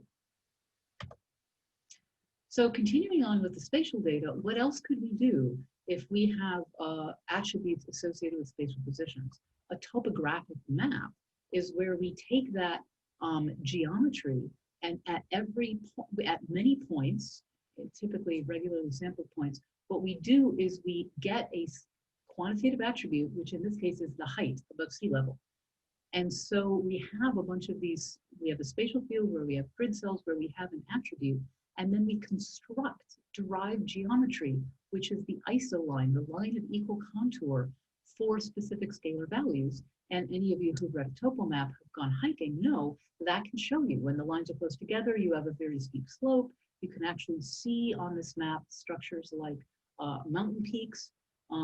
So there's a lot of information that we've constructed by deriving geometry. And again, shape is the key question here. We're trying to understand, in this case, the shape of the terrain. Now we can go from geographic data to non-geographic data as we get into the kinds of three-dimensional spatial fields that are common in things like medical imaging. Now, instead of geographic data, if we think about a medical context, again, we have scalar spatial fields, and we're thinking in a true 3D sense. It's very common that at every point in that field, you'll have sampled a density value, and you need to understand shape relationships. The two major ways to think about this kind of data Isosurfaces and direct volume rendering are different in terms of how they attack it. With isosurfaces, what we're trying to do is to compute geometry, again with deriving geometry. So we're deriving geometry which is showing isocontours, so two-dimensional surfaces in 3D space for these specific values. So here they have carefully chosen isocontour values so that you could see, for example, the pulp of the tooth and the nerve versus the enamel versus the outer surface of the tooth. That's what we're seeing with a sort of isosurface extraction technique of deriving geometry. In contrast, with direct volume rendering, you don't actually derive explicit geometry. Instead, as the name direct implies, you have a so-called transfer function where you're mapping from these density values into directly showing color and opacity values to try to shed light on what's happening inside this three-dimensional volumetric data set. So you do not have derived geometry directly rendered. Now, we're not going to go too deep into that in this tutorial, but this is enough to give you a flavor for, again, how this understanding of shape is crucial with spatial data. Now let's think about situations where instead of having a single value in the spatial field, we have multiple values at every point. These are called vector and tensor fields. We're not going to get too deep into them, but just to give you a flavor of that, there are many idioms that have been proposed to look at vector field data. Some of them are showing with a small glyph something like the direction of flow at each point, whether it's an arrow or a tapered line or something like that. There are approaches where you seed particles and you actually trace where that particle would follow according to the dynamics of that vector field. So you have a sparse set of seed points and you trace these trajectories. Another approach is to think of having basically white noise textures that get smeared from the moving of the particles along in that field, like line interval convolution lick. And then finally, you could actually explicitly try to compute things implicitly in these other methods. People are actually, there's a task involved. People are trying to often find these features of interest, like places where there's a sink or a source or saddle points about how the flow changes. So they're looking for these sort of topological features in the fluid. And sometimes you could just compute those explicitly. So that's an example of deriving data, explicit computation of these features, and then actually showing that a little more explicitly or with any of these other visual idioms. So one thing that's worth pointing out is that in a lot of the spatial data, a lot of very extensive algorithmic work has gone on specifically for scalability and dealing with the sheer scale, which is a huge problem when you've got three-dimensional spatial data in particular. Here's an example of a 3D vector field. So in three-dimensional space, you now have vectors at every point. Now you can imagine the challenges from a visual occlusion and clutter point of view. If you just tried to draw all of those, you wouldn't be able to see anything. And this is where we really see these seed-based methods come into their own. Here's an example where they took the original 3D vector field. The first level of derived data that they did was to take each particle and trace a trajectory of how the vector field would affect that. So a very small number of seed particles you could see over in one corner, and then looking at where they move inside that volume. But they're not done yet. Then there's another level of deriving data. Then they take, for each streamline, they try to basically measure its essentially squiggliness, its curvature, torsion, tortuosity. These are all different ways of trying to compute its path through space, combining those together into a weighted function, which they call the signature, and then hierarchically clustering all these signatures to try to find the squiggles that are very similar and actually have those be in one group. We'll talk more about hierarchical clustering later on when we get to filtering and aggregation. But for now, what you can see here is there's a red cluster and a purple cluster that they have color-coded and opacity-coded so that you could try to differentiate between these two types of trajectories, which is multiple levels of derived data in from the original raw data. Again, a key task here is to understand shape, understand where these things are in space, and to try to find some of these topological features of interest. In this case, we're talking about flow topology, not network topology. Now, the key thing here is scaling this up. There's millions of original sample points. There's hundreds of these streamlines. So this kind of computation, to be able to quickly and in real time move this around in 3D and actually have interactive response to all of these things, there's a huge amount of algorithmic work that goes on under the hood to enable this visual idiom of showing these streamlines through 3D space. So that was just a very quick brush through spatial data. And again, a lot of the issues we talked about with tabular data do transfer, and we focus just on the differences with spatial data in particular. And I will see you in the next snippet. Okay, so we've gone a few minutes over, so I'm not going to take a lot of time questions now, although I'll answer some in the Discord. And we will take a break, and when we resume, we will be talking about network data. So have a great break, everyone, and I hope to see you all back in about 27 minutes. Ciao. Tableau helps you see the stories in your data. It's designed to help you be smarter, so you can make better decisions faster. With Tableau, you can keep on asking questions in the data until you discover the root cause. Share your analysis securely. Your entire organization can access these interactive dashboards from any browser or mobile device to find their own answers. Tableau. Answer questions at the speed of thought.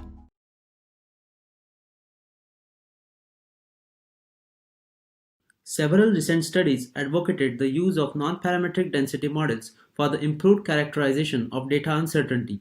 The non-parametric models, however, present the challenges such as increased memory and computational requirements. In this work, we propose an efficient non-parametric framework for volume rendering in the context of uncertain data and show their effectiveness in classifications via comparisons with the other statistical models.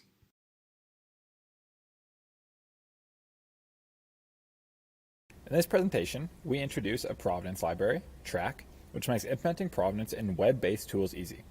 Track introduces a novel storage model for web-based provenance tracking and has an associated history visualization, which can be fully customized. Track also contains multiple ways to save and share individual states or entire sessions of an application and ensures that export data is easy to analyze in interesting and unique ways.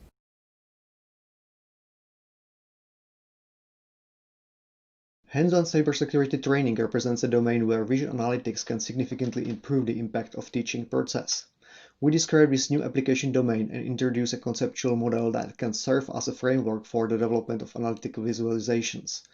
Unified training lifecycle will be discussed from the perspective of different user roles.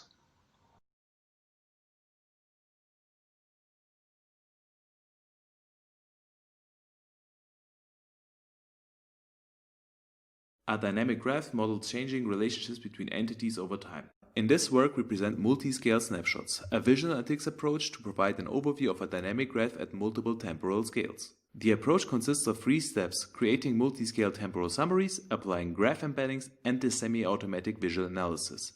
The combination of these steps lets us visually explore how temporal and structural properties affect the overall dynamic graph.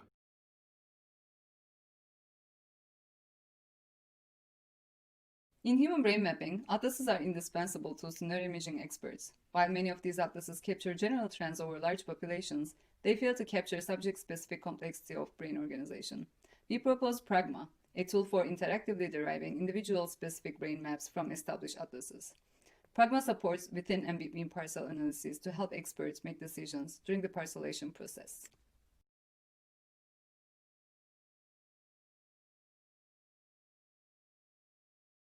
This is a picture of a Tableau visualization within the browser. The data behind the visualization does not exist here, and Tableau is not running. This is just an image. However, parts of this image are fully interactive. Please join our presentation to see how we can share interactive visualizations across the web, free from any dependency on data or visualization application.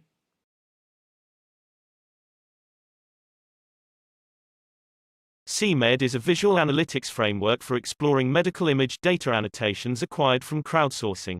CMED can be used to visualize, classify, and filter crowdsourced clinical data based on a number of different metrics such as detection rate, logged events, and clustering of the annotations. CMED provides several interactive linked visualization components to analyze the crowd annotation results for a particular video and the associated workers.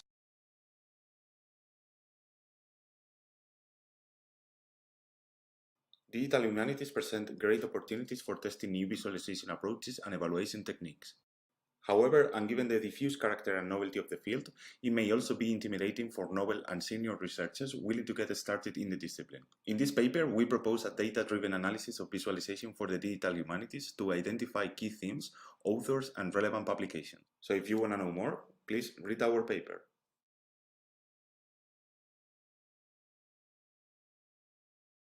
Hello. Student competition is intrinsic to the pedagogy of cybersecurity education. At RIT, we have observed that the collegiate penetration testing competition and other related competitions are missing a key element: visualization. In this position paper, we provide an architecture and plan to create compelling experiences for participants and spectators. In doing so, we can potentially attract new talent into the field.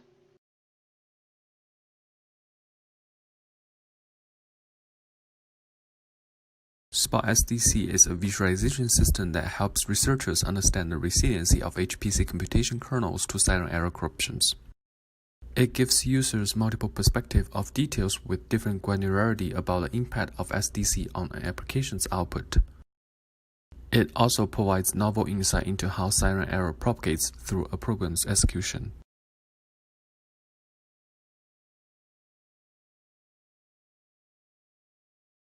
Progressive visual analytics provides intermediate results in the middle of computation to address a long computational delay. However, such intermediate results are uncertain, so findings from these results can turn out to be incorrect for the entire data. In progressive visual analytics with safeguards, we suggest to risk the uncertainty, but we allow humans to leave safeguards every time they risk the uncertainty.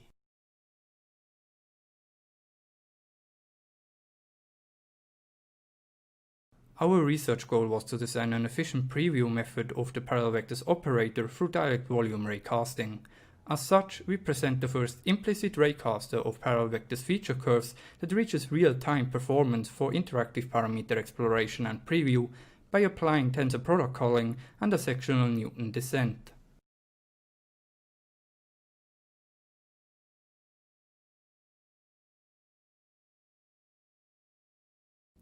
Pixel Clipper allows visitors to quickly and expressively extract visual clippings from visualizations and add comments to them. The clippings are useful for engaging the public with complex datasets because they are entry points into the visualization. This can be applied in a wide range of engagement experiences, such as the use of facilitated and ambient displays at public engagement events.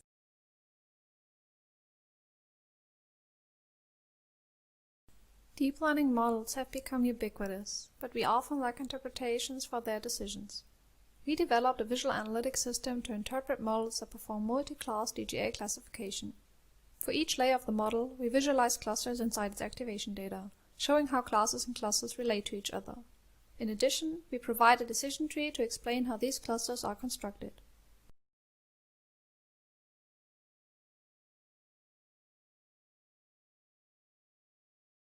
Transport dynamics in an unsteady flow can be visualized by the finite time Lyapunov exponent.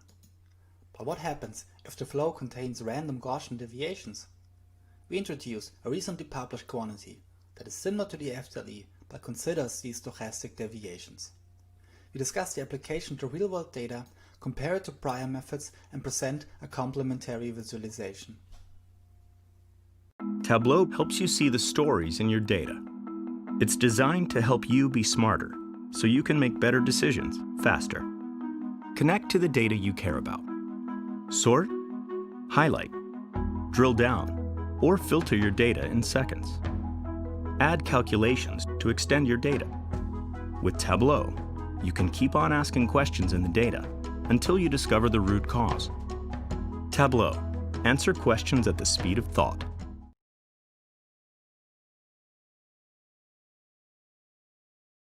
Scatter plots and parallel coordinates are widely used for visualizing multivariate discrete data. However, for multivariate continuous data, the continuous scatter plots and continuous parallel coordinates are more suitable. In this work, we extend them to uncertain data. Additionally, we also extend fibers to uncertain data. If you are interested, come to our presentation.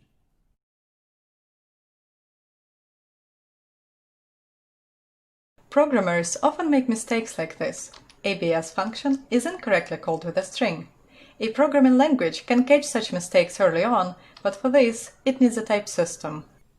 We present Typical, an interactive visualization tool for programming language designers. Typical allows them to explore common function type signatures and helps create a type system.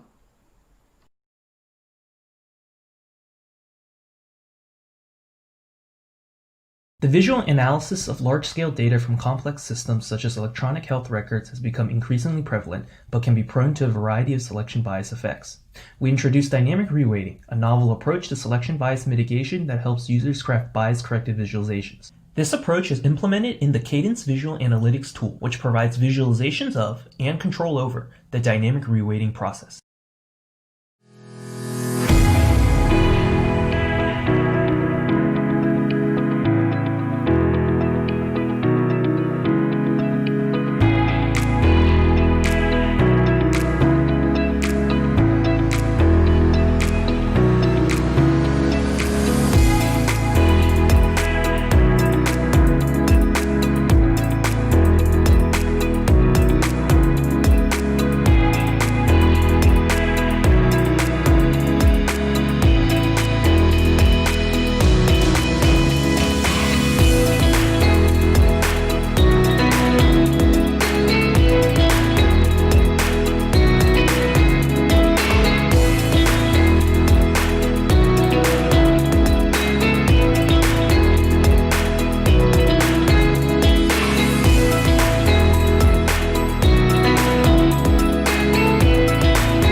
We demonstrate that people can use the spatial cues available in virtual reality to help them effectively remember and recall scholarly articles.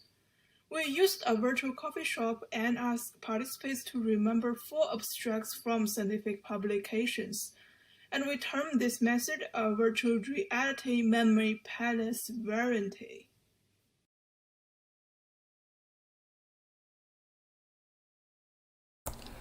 Linking and brushing is very useful for interactive visual data exploration. Data-driven brushing tools are getting popular recently and achieve good results, for example the Mahalanobis brush and the CNN-based brush. However, these brushing tools are optimized by the data from a large number of users, which are not suitable for everyone. In this paper, we introduce an adaptive brush model which takes the user in a loop to improve the brushing accuracy.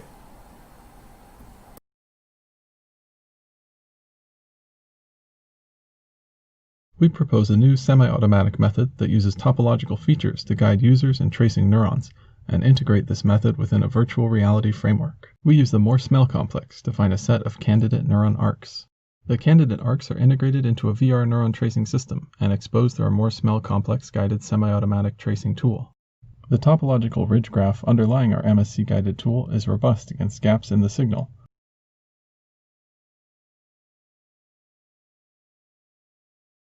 Hurricanes, air pollution, forest fires, urban sprawl, ocean plastics, politics, traffic jams, and pandemics. So many of our modern challenges are geospatial, and so much of our big data is geospatial. How is the VIS community addressing needs to visualize and analyze this data? Our review examines IEEE VIS's recent contributions to geovisualization and geospatial analysis.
Do these three essays construct their argumentation similarly?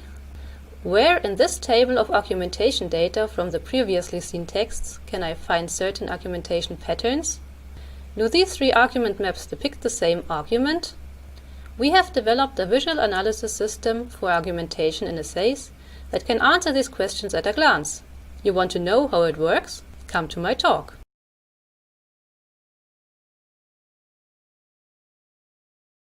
As commonly known, dimensionality reduction techniques and their interpretations are complex, biased, and uncertain. In drug design, this highly complicates the search for similar and new chemical compounds. To overcome this issue, Canva brings comparison of different molecular descriptors and properties into one tool, featuring planar, 3D, and table views for evaluating the trustworthiness of high-dimensional data projection.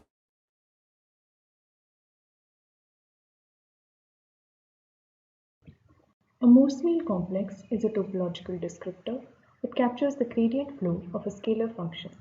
The best-known approaches for its computation incur large runtimes for bigger datasets. We address this gap by introducing the first completely GPU parallel pipeline, which achieves speedups of up to 7x, with our individual algorithms attaining speedups of up to 129x and 4.5x.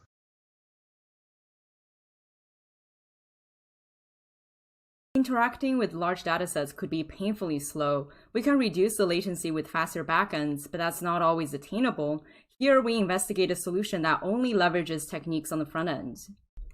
We propose interaction snapshots, where users can view the results at a later time. We found that users experienced much less frustration and were able to complete the tasks faster.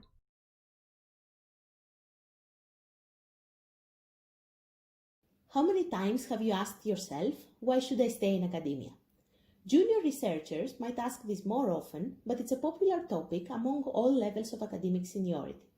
Our 6 panelists will discuss with you the controversial topic of pursuing an academic path in visualization, targeting an open discussion on the choice of staying or leaving, and keeping the specifics of our community in mind.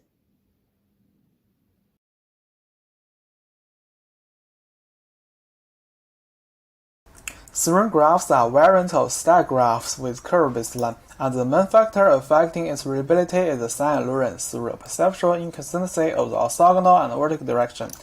Aiming at reducing its impacts, we revisited the baseline formulation and proposed the concept of composition to help the serine graph layout optimization. The result shows that our algorithms perform better than the others.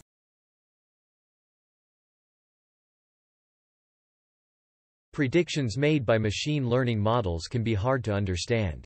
Counterfactual explanations explain model predictions by telling the users how to obtain the desired prediction with minimal changes to the input.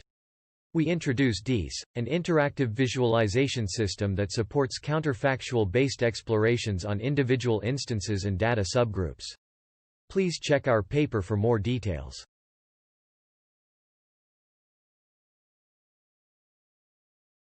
Text alignment is a fundamental technique in many text-related domains. In this survey, we cover 3 text alignment scenarios: collation task, text reuse detection, and translation alignment. On the basis of those scenarios, we reviewed the existing text alignment visualization approaches and discussed their advantages and drawbacks. We finally derived design implications and shed light on related future challenges.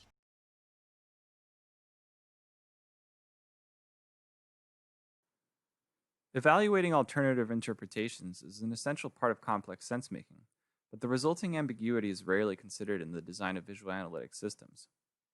Avalanche forecasters rely on sparse and human-produced data to assess avalanche hazards, often resulting in ambiguous interpretations.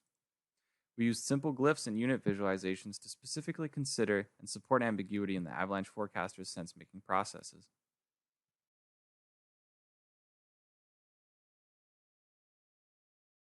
We present our work, Visual Analytics-Based Decision-Making Environment for COVID-19 Modeling and Visualization. In pandemic situations like COVID-19, public health officials have to prepare and evaluate response plans. They need tools to explore and compare model simulation outputs, study different spread scenarios, and analyze the impact of mitigated decision measures. If you want to know more details about how we support this, please attend our talk.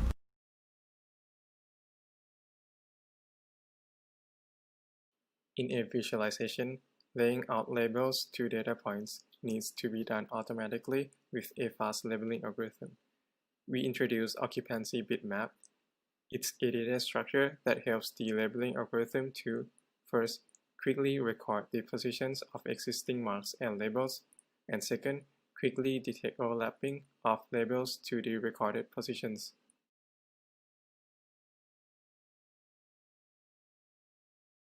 As data is changing, our understanding of data should be updated correspondingly. Based on machine learning approaches, we formulate a drift-level index to monitor the evolution of multi-source data, which allows users to capture and reason significant changes from time series data. The proposed visual analytics system is called Concept Explorer. More details can be found in our talk.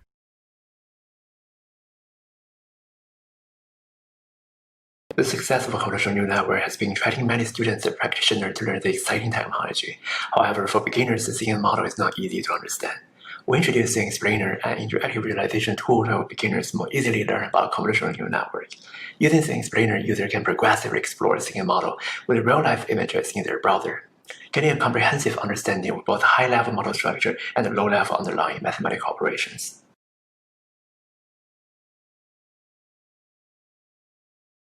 The classifier trained on the historical data may fail to classify the incoming data when the data distribution is changing. This phenomenon is called concept drift. To handle the concept drift, we developed Drift VIS, a visual analytics system to help the expert understand when, where, and why the drift happens, and update the model to improve performance. Hey, and welcome back. So we are now in the second session of visualization, analysis, and design. So we will start out with network and tree data, and then do color, and then launch into interactivity for the final 3 video snippets. So let's roll it.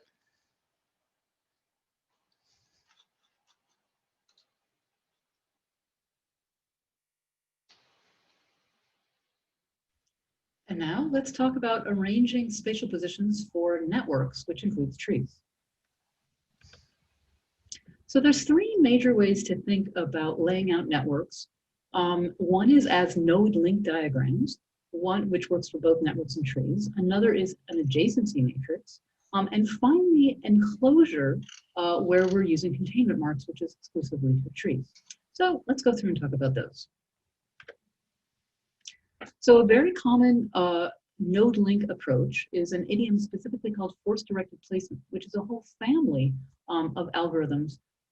They're all in the node link family, which means that what they do is use point marks for nodes and connection marks to connect the nodes together through explicit links being drawn. Now, what they are is an approach of using a extended metaphor of energy minimization, where the analogy is nodes have repelling forces, links draw together like springs, and then you can treat this algorithmically as an optimization problem and think about things to minimize and maximize, for example, the number of edge crossings or edge node overlaps, or a number of other of these readability metrics that you can think about. Now, what's very interesting about this approach is that although we've just spent a lot of time talking about the meaning of spatial position with tabular data, in fact, no meaning is directly encoded with spatial position with this approach. Sometimes proximity means something. Sometimes these forces have actually acted to say, you know, these nodes maybe are very tightly linked together or in some sort of cluster or clique, as we can see in that diagram with the purple ones on the top. However, sometimes proximity is pretty arbitrary. It just has to do with where things happen to end up. A different layout, maybe with a different random seed, could have ended up in a different place. So it's a very interesting state of affairs that spatial position is being used in service of another goal, like minimizing these readability metrics, rather than directly encoding information in and of itself. So it's a very different regime. So the kind of tasks people do with these node link diagrams is explore topological structure, to try to do path following through that, and also to look for things like clusters where there's a lot of nodes that are very tightly coupled together, and we can clearly see some in this small network layout using force-directed placement in T3 on the right. A word about scalability. In general graph theory, we know that a graph of n nodes could have up to n squared edges, and that's what's considered dense. Now, really dense graphs, or even somewhat dense graphs, are not going to do well with these kinds of node link approaches.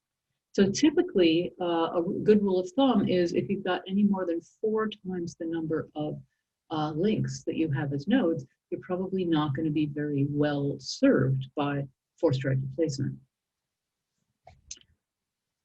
Now, it's also worth thinking algorithmically, because graph drawing is another place where there's been quite a lot of algorithmic work. And I'll mention it's called graph drawing, even though I'm using the term network in this tutorial. And so this is, again, this synonym where graphs and networks are being used in different areas. We can take the same idiom and simply change things at the algorithm level. So let's look at an example of this. Traditional force-directed placement, the simple one, it can do quite reasonably well with small graphs, but as soon as they get, beyond a few hundred nodes, even less than that sometimes, they often get very brittle and fragile and stuck in local minima and really unable to achieve good results. So there's been a lot of work in trying to scale that up. So SFDP is a particular algorithm for multi-level force-directed placement, where they take the nodes of the original network and construct a cluster hierarchy, a tree on top of that, where nodes that are somehow near to each other topologically in the original graph are grouped together into metanodes, and you can group those then in turn into metanodes, and you can have an entire hierarchical structure of multiple levels on top of the original base nodes. And this is constructed exactly to speed up the computation of the placement of these nodes and their edges. So the encoding is the same, but the underlying algorithm is different, more powerful, and that cluster hierarchy is not explicitly shown. In contrast, we'll see some other things in upcoming snippets where those cluster hierarchies are explicitly drawn, but not in this case. It's used to accelerate the computation. So the good news is, this can get well beyond a couple of hundred nodes. In fact, it can computationally do well, with from 1,000 nodes, 10,000 nodes. Now, there's still this question of whether you can actually understand the results. The unfortunate situation is often it falls into these situations where we get, there's a technical term, the hairball problem, that's actually used in the graph drawing community, where you just get incomprehensible, extreme clutter, everything's drawn on top of each other, and you really cannot see any structure at all. So we really differentiate between computationally, can the algorithm execute in a reasonable amount of time, from the visual encoding question of, is this resulting image actually comprehensible by people for a useful purpose? So those can have different answers. Let's think about an example of another major approach to drawing graphs, which is basically to turn them into a table. So we can take this network data and basically encode it in a very similar way to what we've already seen with heat map views. So what we do is we derive data. We take the network and derive a table. We treat the list of nodes as categorical attributes, and then we come up with a quantitative attribute, which is that if there is an edge between two nodes, then we actually enter that as the cell in the table. That could be, in fact, a weighted edge or simply an unweighted edge. So we have an example on the upper right, where we have a node link view of a tiny, tiny graph, and then we have the adjacency matrix view of that very small graph, so that you can see that when there is a link in the node link view, we see that that cell in the adjacency matrix is filled in. For a undirected graph, we only need to draw half of the matrix triangle. You would only have different things in cases of directed graphs, where you have directionality in the edge. The key thing about this is it's far more scalable, particularly as the number of edges grow, than the node link layouts. There's a slightly larger one down below, where we've got, again, a node link on the right and a adjacency matrix on the left. One key thing about the adjacency matrix, just like with heat maps, is you typically want to run reordering algorithms to actually do this essentially find the clusters automatically so that they can be visually obvious rather than just looking like noise. This question is sometimes called biclustering or seriation. There's been a lot of algorithmic work in that area. Here's the key thing. Again, just like heat maps, we could have 1,000 by 1,000 nodes, and that would mean we could handle up to 1 million edges without the kind of hairball overplotting that we saw with the node link views. Now, the question is, okay, if these are so great, why don't we use them all the time? Well, there's good and bad things about adjacency matrix views. Their size is completely predictable, the amount of pixels you need. They're highly scalable. This sort of reordering to try to find clusters is something that can be done on them. It is possible to train people to do some topology understanding tasks on these. Here's a picture showing how you can find these cliques or clusters. However, they're just not nearly as good as node link diagrams for things involving understanding topological structure and path tracing. It's much, much harder. And most people find node link diagrams far more intuitive without any training at all. So there's been some empirical studies about what's the cutoff point between when you would use node link and when you would use adjacency matrix views. And certainly if the network is small, node link is very straightforward. If the network is enormous, node link is hopeless and you might want to use a matrix. But if your task involves topological structure, then a matrix view isn't going to support that very well at all. So this is part of why graph drawing is a very, very active area of people trying to find algorithmic improvements that will lead to idioms that are actually understandable and scaling up. So now let's switch from graphs to trees for a moment. Well, the same idea of a node link view for a network is something we can also do for a tree. So here's an example where we're drawing a tree. They have both rectilinear and radial layouts. Here I'm showing you the radial layout. So again, nodes are points, links are connections. In this case, they're being drawn as curves, not just as straight lines. And in this case, it's a radial view, so the root is at the center. And as you move out from that center point, you get the depth in the tree is something that you can read off directly from spatial position. And siblings are close by and are laid out in angles close to that. So again, this is good for tasks like topological understanding and path following.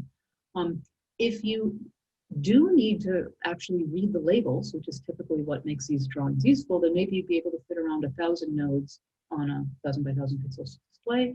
If you can get by without needing node labels and you're just trying to show topological structure, maybe you could get up to around 10,000 nodes. And of course, the key thing about trees is that the number of nodes and the number of edges is basically the same. And so you don't have to have this problem of wondering about the density as you do with networks. Now there's another approach to drawing trees, which is instead of using connection, to use containment. This is very suitable when you have attributes at the leaf nodes of the tree. So the tree map approach is one where you're using containment. And so you're using these area marks that are containing their children beneath them. It's a rectilinear approach. And the size of the leaf node encodes the quantitative attribute. And then that's inherited. And then the parents of that also inherit that size and so on, all the way up to there's an enclosing box, which is the root node, which is the entire tree. This is very, very good if you have tasks that involve understanding an attribute at the leaf nodes. It's not nearly as good for understanding topological structure, but in fact, it's very good for understanding leaf attributes of the nodes. So this is part of that trade-off. And much like the adjacency matrix views, in the limit, you can get up to about 1 million leaf nodes if you're aggressive and have essentially 1 pixel per leaf node. And there's been some work on that.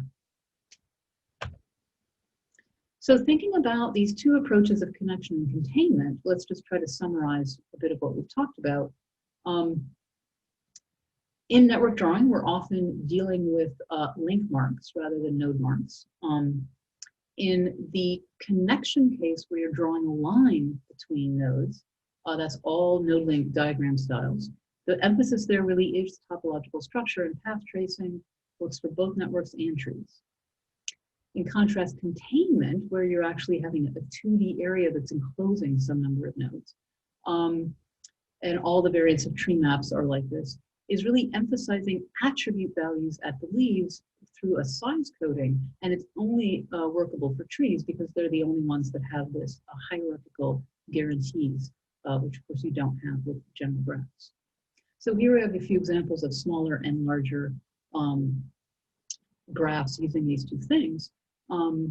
And as usual, the answer is there's no single right answer. It depends on what your task is. So again, we've got some further reading, and now is the time for thinking about questions. And this is also wrapping up the first segment, and then we will have the second segment after a break.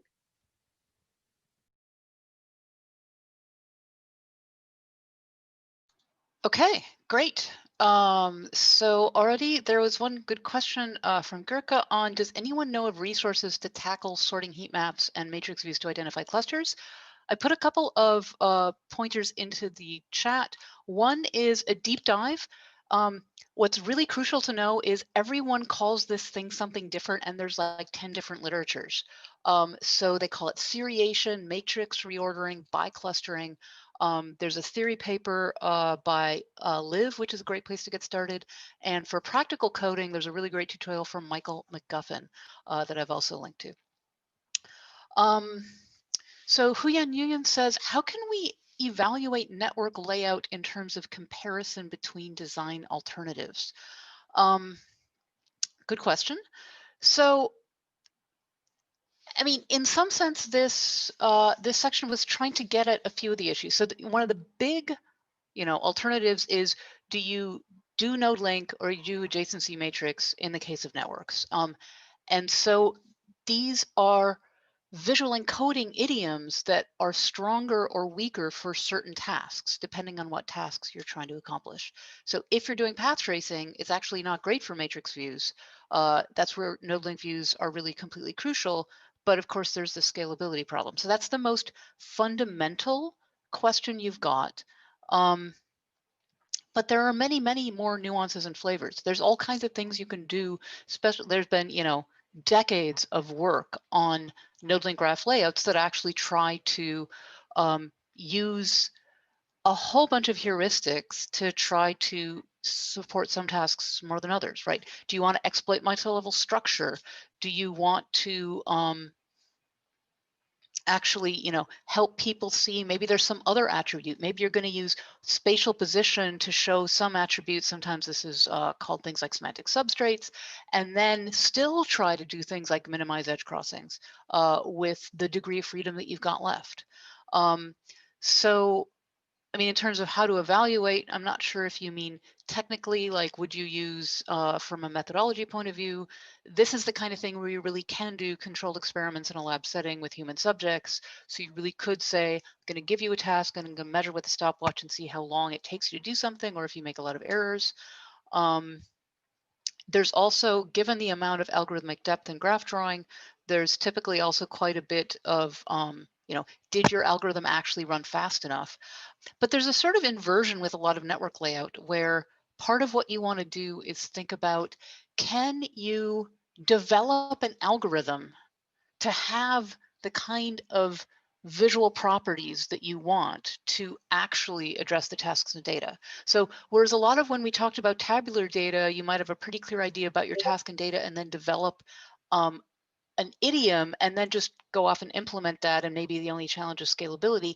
With networks, it's often sort of the other way around, where you think about what's even feasible technically to implement algorithmically, and maybe do some reverse engineering to, okay, so what is that now good for? So this line between idiom and algorithm is tricky with graph drawing, with network viz, in a way that sometimes it's not so tricky with the others. So thanks for that really great question. And now we are going to jump from talking about the three major data types, the sort of holy trinity of viz, which is tabular data, spatial data, and network and tree data. There's of course many other data types, but typically they're transformed into something like textual data might be transformed into tabular data, maybe high dimensional, maybe it's transformed into networks. So we're now going to switch and talk just briefly about color. So let's roll the color.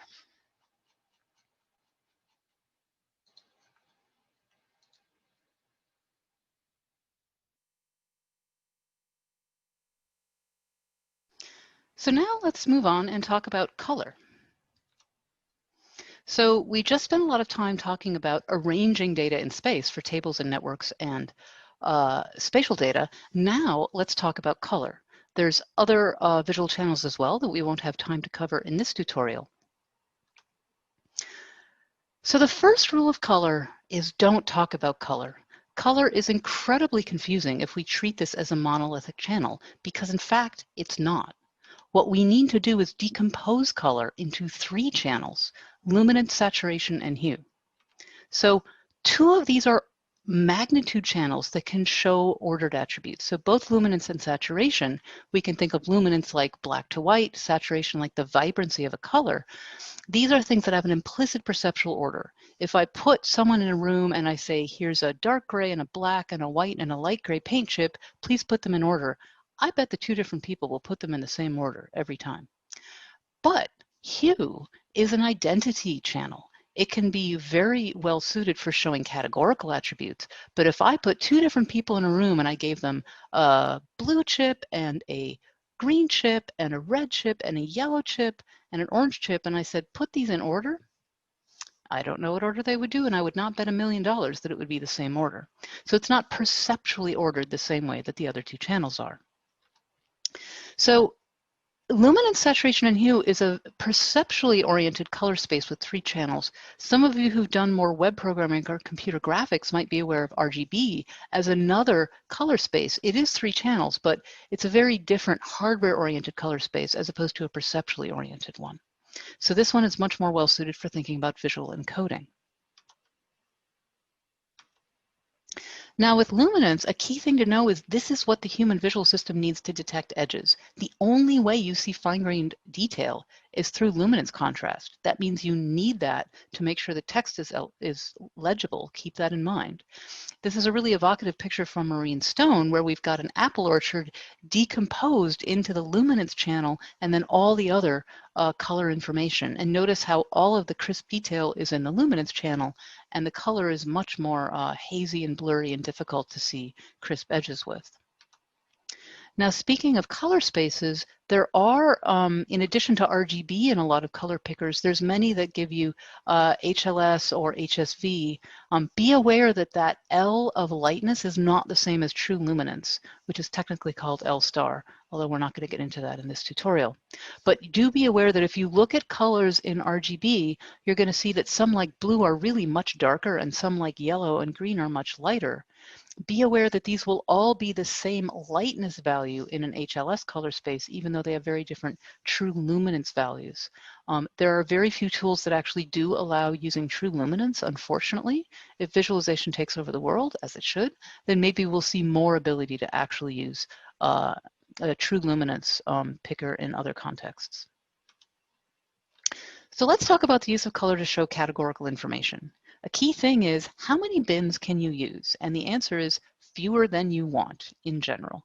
So here's an example out of a bioinformatics paper where there was an attempt to try to use 20 different colors. And in fact, when you look at essentially the right side, which is the mouse genome, there's 1 color per chromosome, and it seems perfectly reasonable. Even though the distinctions between the greens are pretty subtle, you can see in the legend, you can distinguish between them. We can understand very fine gradations of things that are side by side, because in fact our perceptual system is built on relative comparisons rather than absolute ones. The problem comes on the left side where we look at the human genome with the chromosomes color-coded by where things appeared on the mouse genome. Now, things are much trickier. We can look in the top left, we've got tan and then green and brown and white and reddish and, well, that's green again. I think we've already got that. There's a darker blue. Okay, on chromosome 2, there's a light blue, a cyan, a purple, some sort of weird not quite green. Wait, we've already seen the other green, already seen the red, already seen the orange. It's getting very hard to distinguish colors, and I haven't even run out of fingers yet, but we're nowhere near the 20 colors. The problem is that all those difficult shades of green on the right side, we can't distinguish them when they're tiny little non-contiguous blocks. So fundamentally, we have quite limited abilities to distinguish non-contiguous small regions. A very safe rule of thumb would be from 6 to 12 bins. Keep in mind that includes the background and maybe a highlight color and a neutral color. So it's quite tricky. A lot of people are tempted to push categorical color beyond what it's capable of. A lot of understanding the visualization design space, both through this tutorial a bit and through doing further reading, is to understand alternative options of using different channels, not just trying to rely on categorical color. There's different strategies, so you don't have to have the entire burden on the shoulders of categorical color. People are very tempted to go and push it far more than what we can really resolve. The other very common mistake with color is to think that rainbows are good to use for ordered attributes. It's not a good choice for default. We've already talked about the problem that it's perceptually not ordered. Moreover, it's not even perceptually linear. So consider two different same-size portions of this color ramp. On the left side, we've got, we can tell there's sort of a darkish red-orange, and then a pretty bright orange, and then a yellow, maybe even a tiny bit of green.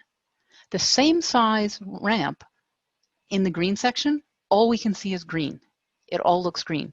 And so that means that attribute values that happen to fall into one part of it are going to be distinguishable, and that happen to fall into another part, even if they vary the same amount, are not going to be distinguishable at all. That's a serious problem with the rainbow color map. It has to do with the spectral sensitivity of the human eye to different wavelengths.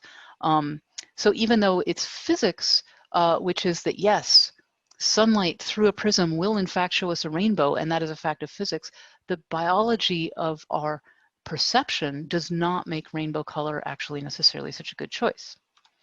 Now, it's not that there's no good things about it. It's a good way to see very fine-grained structure that is very visible and also very nameable.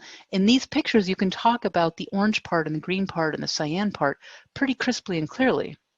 However, particularly for that image on the bottom, it's pretty hard to see what's going on.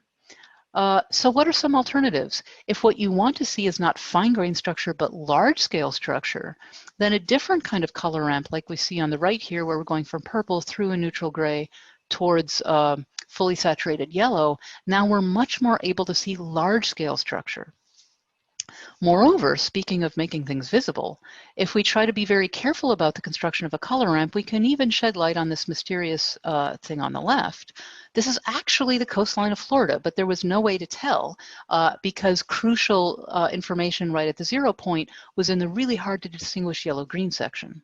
With a carefully designed color map that has a very distinguishable boundary at the 0 point, and so we've got some divergence and some segmentation, we can see that much more clearly. And then things, notice how things are getting darker and darker as it goes deeper in sea levels, and then brighter and brighter as we get towards high altitudes.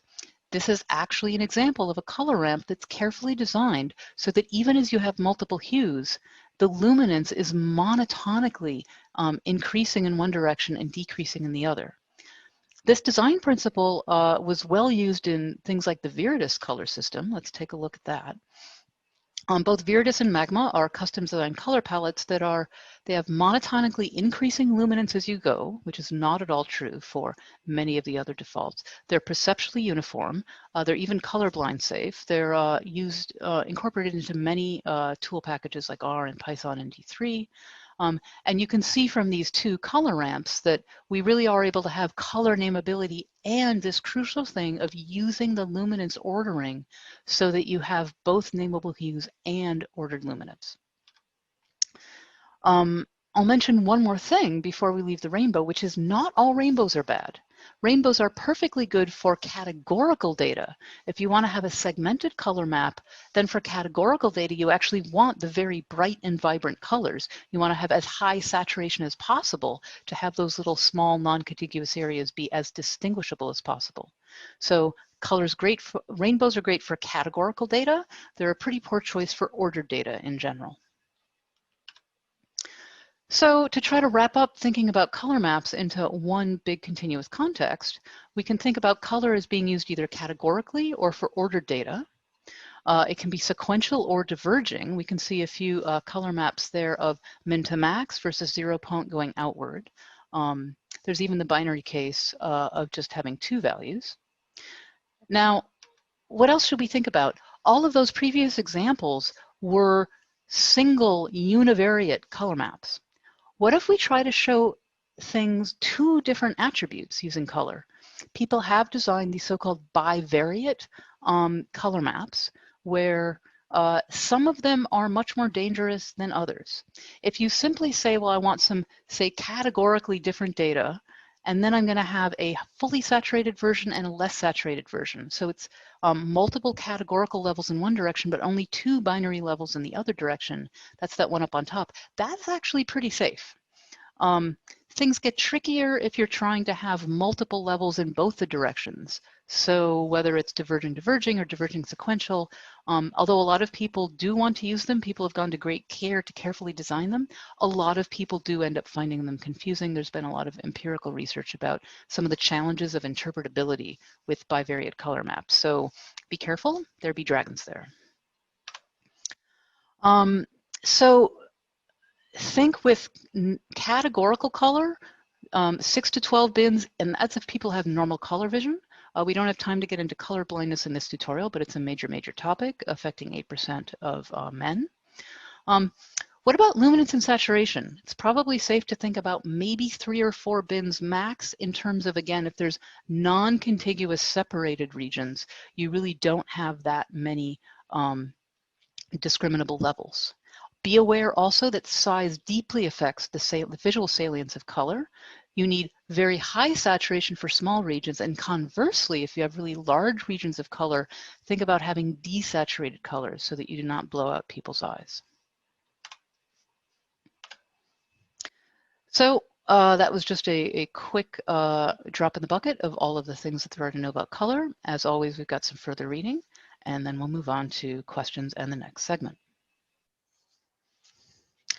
Okay, great. We have now moved on to the questions. And a nice one from Carlos, who had an interesting point about the categorical color comparison, saying the comparison is not like with like. In the human, the colors are showing variation within each bar, while the mouse was uniform. If greens are not distinguishable from each other, it's not that crucial. The point is to show there's differences within a bar. So let's go back to that slide for a second. So there's ways I agree and there's ways I disagree. What I agree is, in some ways, this VIS is doing double duty. The right side of the mouse is sort of acting as its own legend. It's acting as a legend into what's happening on the human side. So it depends on your goal. If your goal is just to show that what's uniform on one side is, in fact, greatly intermixed on the other, then I'm agreeing that it actually does the job. If your only desire was to show, oh, there's lots of intermixing. But if your goal is actually to try to read off what that intermixing is at a detailed level, the real challenge is that you do only see around, those maybe 8-ish bins. And you could imagine a different visualization where you actually did want to be able to read off which of those 20 things or 21 things it is. And it is possible to design visualizations, maybe, of course, not just with color, but once we try to either add different visual channels, add some of the interaction techniques that we're talking about in the next snippets to come. And there could actually be a way where we do have a hope of being able to get that more precise ability to read the information off, not just that it's mixed. All right, and now let's actually move back and start in with interaction, speaking of which. So let's roll the next video.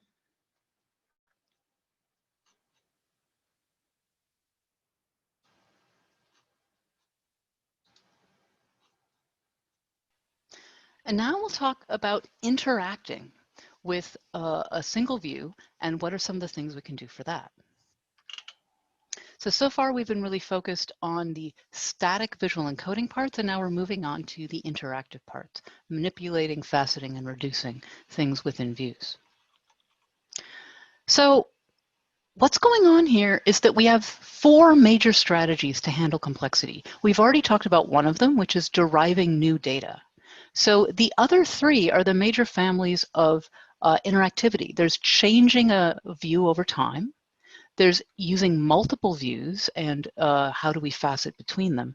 And then there's within a single view, how to reduce the number of items or attributes to show. And so that's what we're going to launch into now. So we'll start with manipulating a single view, changing over time. We're not going to have time to talk about selection here in this tutorial, but we'll talk a little bit about some of the issues of navigation. So in some fundamental way, a view that changes over time is the most obvious thing to do. That's the promise of interactivity on a computer. There are many, many ways to change. Any of the things that are involved in a visual encoding are things that could change interactively and dynamically. Let's just focus on one of them, which is reordering, changing the order or the spatial arrangement of things. So I alluded to this already when we talked about bar charts, that if you have a categorical attribute, it could be really useful to reorder by some quantitative attribute while maintaining the bar chart. So one thing you can see here is here on the left we have the frequency of use of letters sorted by alphabetical order compared to actual usage order in English. And of course there's a lot we can see in that data-driven reordering that was just completely hidden in the alphabetical ordering. So reordering is a very powerful interaction technique. Let's actually go beyond that, not just think about a single bar chart, but what if we have this data stripes interface, which is reminiscent of an earlier effort called table lens, allows us to have multi-attribute tables, think of this a lot like a spreadsheet, where you can pick a column, reorder according to the data value of that column, and then see are there other attributes that then appear to be visually somewhat correlated with that. It's a great way to very, very quickly and interactively explore a data set. I encourage people actually to click through and check out a lot of the interactive demos in this portion.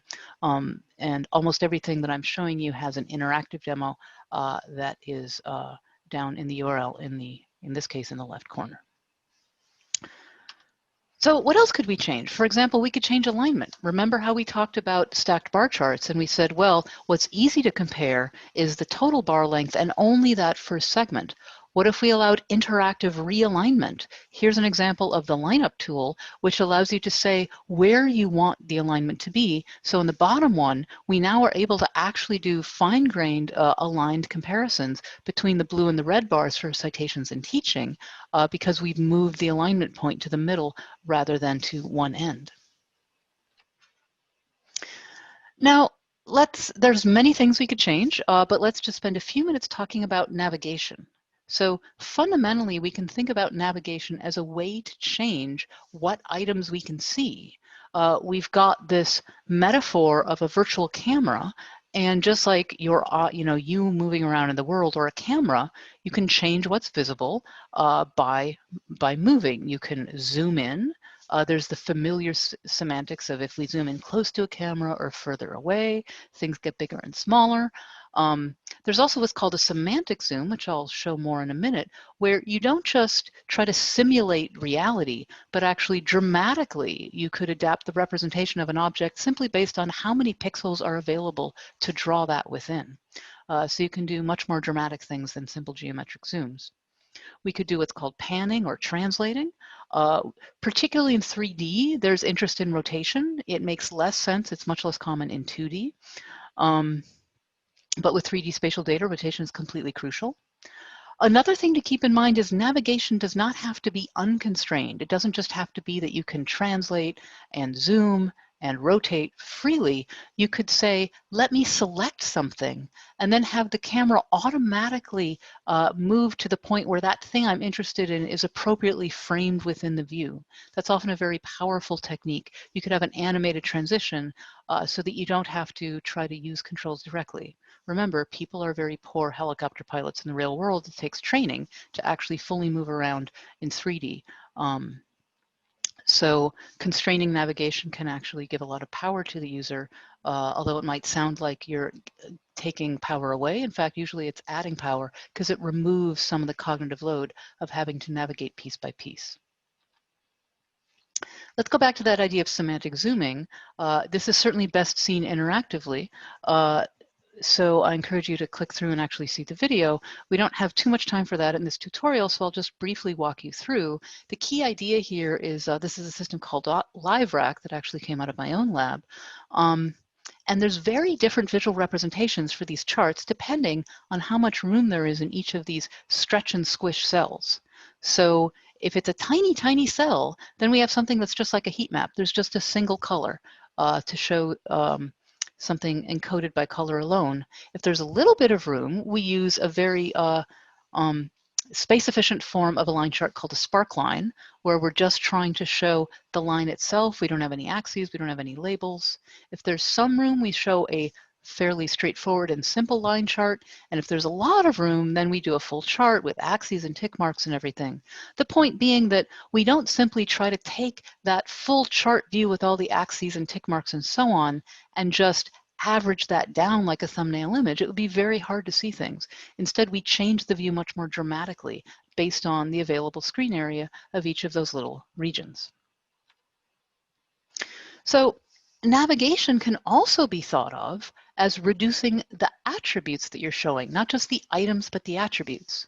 So continuing with this idea of a camera metaphor, here's where it often makes more sense to think about attributes as dimensions in this context. So especially if you're dealing with any kind of spatial data and you have slices of that data that were maybe generated by, for example, a medical imaging process, you can think of just seeing a two-dimensional slice, maybe of a three-dimensional image. Of course, you can also do this for higher dimensional spaces as well, but let's just for now stick to 2D and 3D. So this could be aligned on the same axis that was used to originally sample the data. It could be arbitrary alignment, in which case you're going to have to grapple with issues of interpolation and a lot of the things that come up with dealing with continuous data in a mathematically reasonable framework. So we could slice. We could also cut, which you can think of as essentially like a slice where then you preserve everything on the far side of that slice, but everything between you and the camera eye and that slice is not drawn.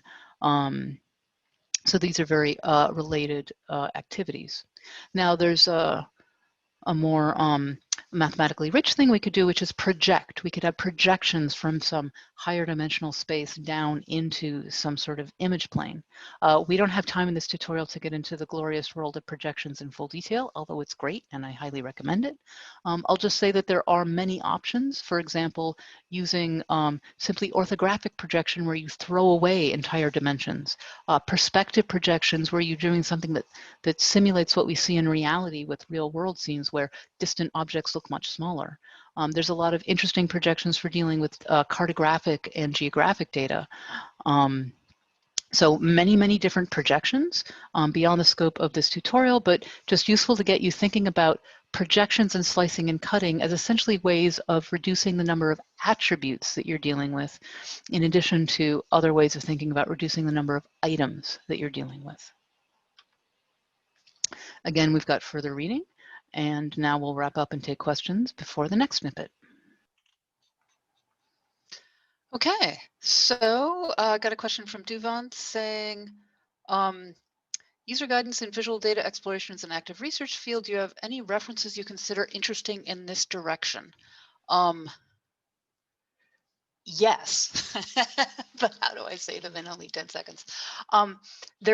Yeah, it's super ultra active. In fact, there's even a workshop happening, I believe, possibly right at this very moment on guidance and visualization. So that's going to be a hotbed of activity there.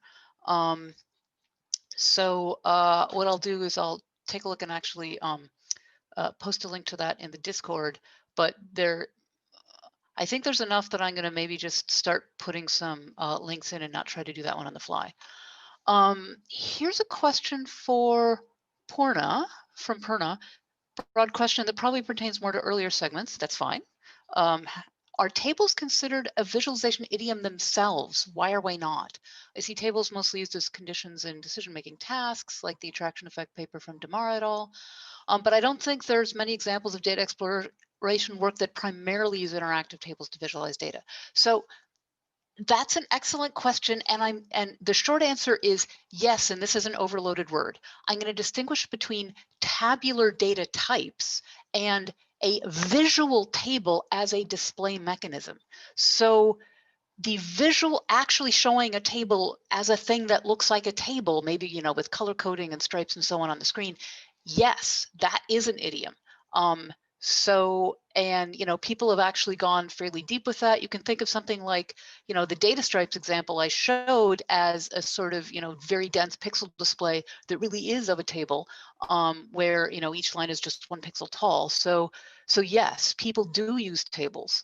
And typically at some point you'll hit limits, but I think a lot of the particularly interesting focus plus context work and a lot of the interesting reordering work is somewhat grounded around the use of a table. And so you can do, in some sense, color coding a cell in an Excel spreadsheet is related to the heat maps that we talked about where you're color coding a cell. So you can sort of go back and forth between, do you add color into the cell background? Do you scrunch it down to be just 1 pixel wide in order to get dense displays? So that is an area.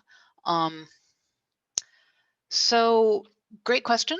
With that, to keep on time, what I'm going to do is cut back over to the next one. So we're going to move on from how do you reduce things in a single view to how do you actually see multiple views. So let's roll that one.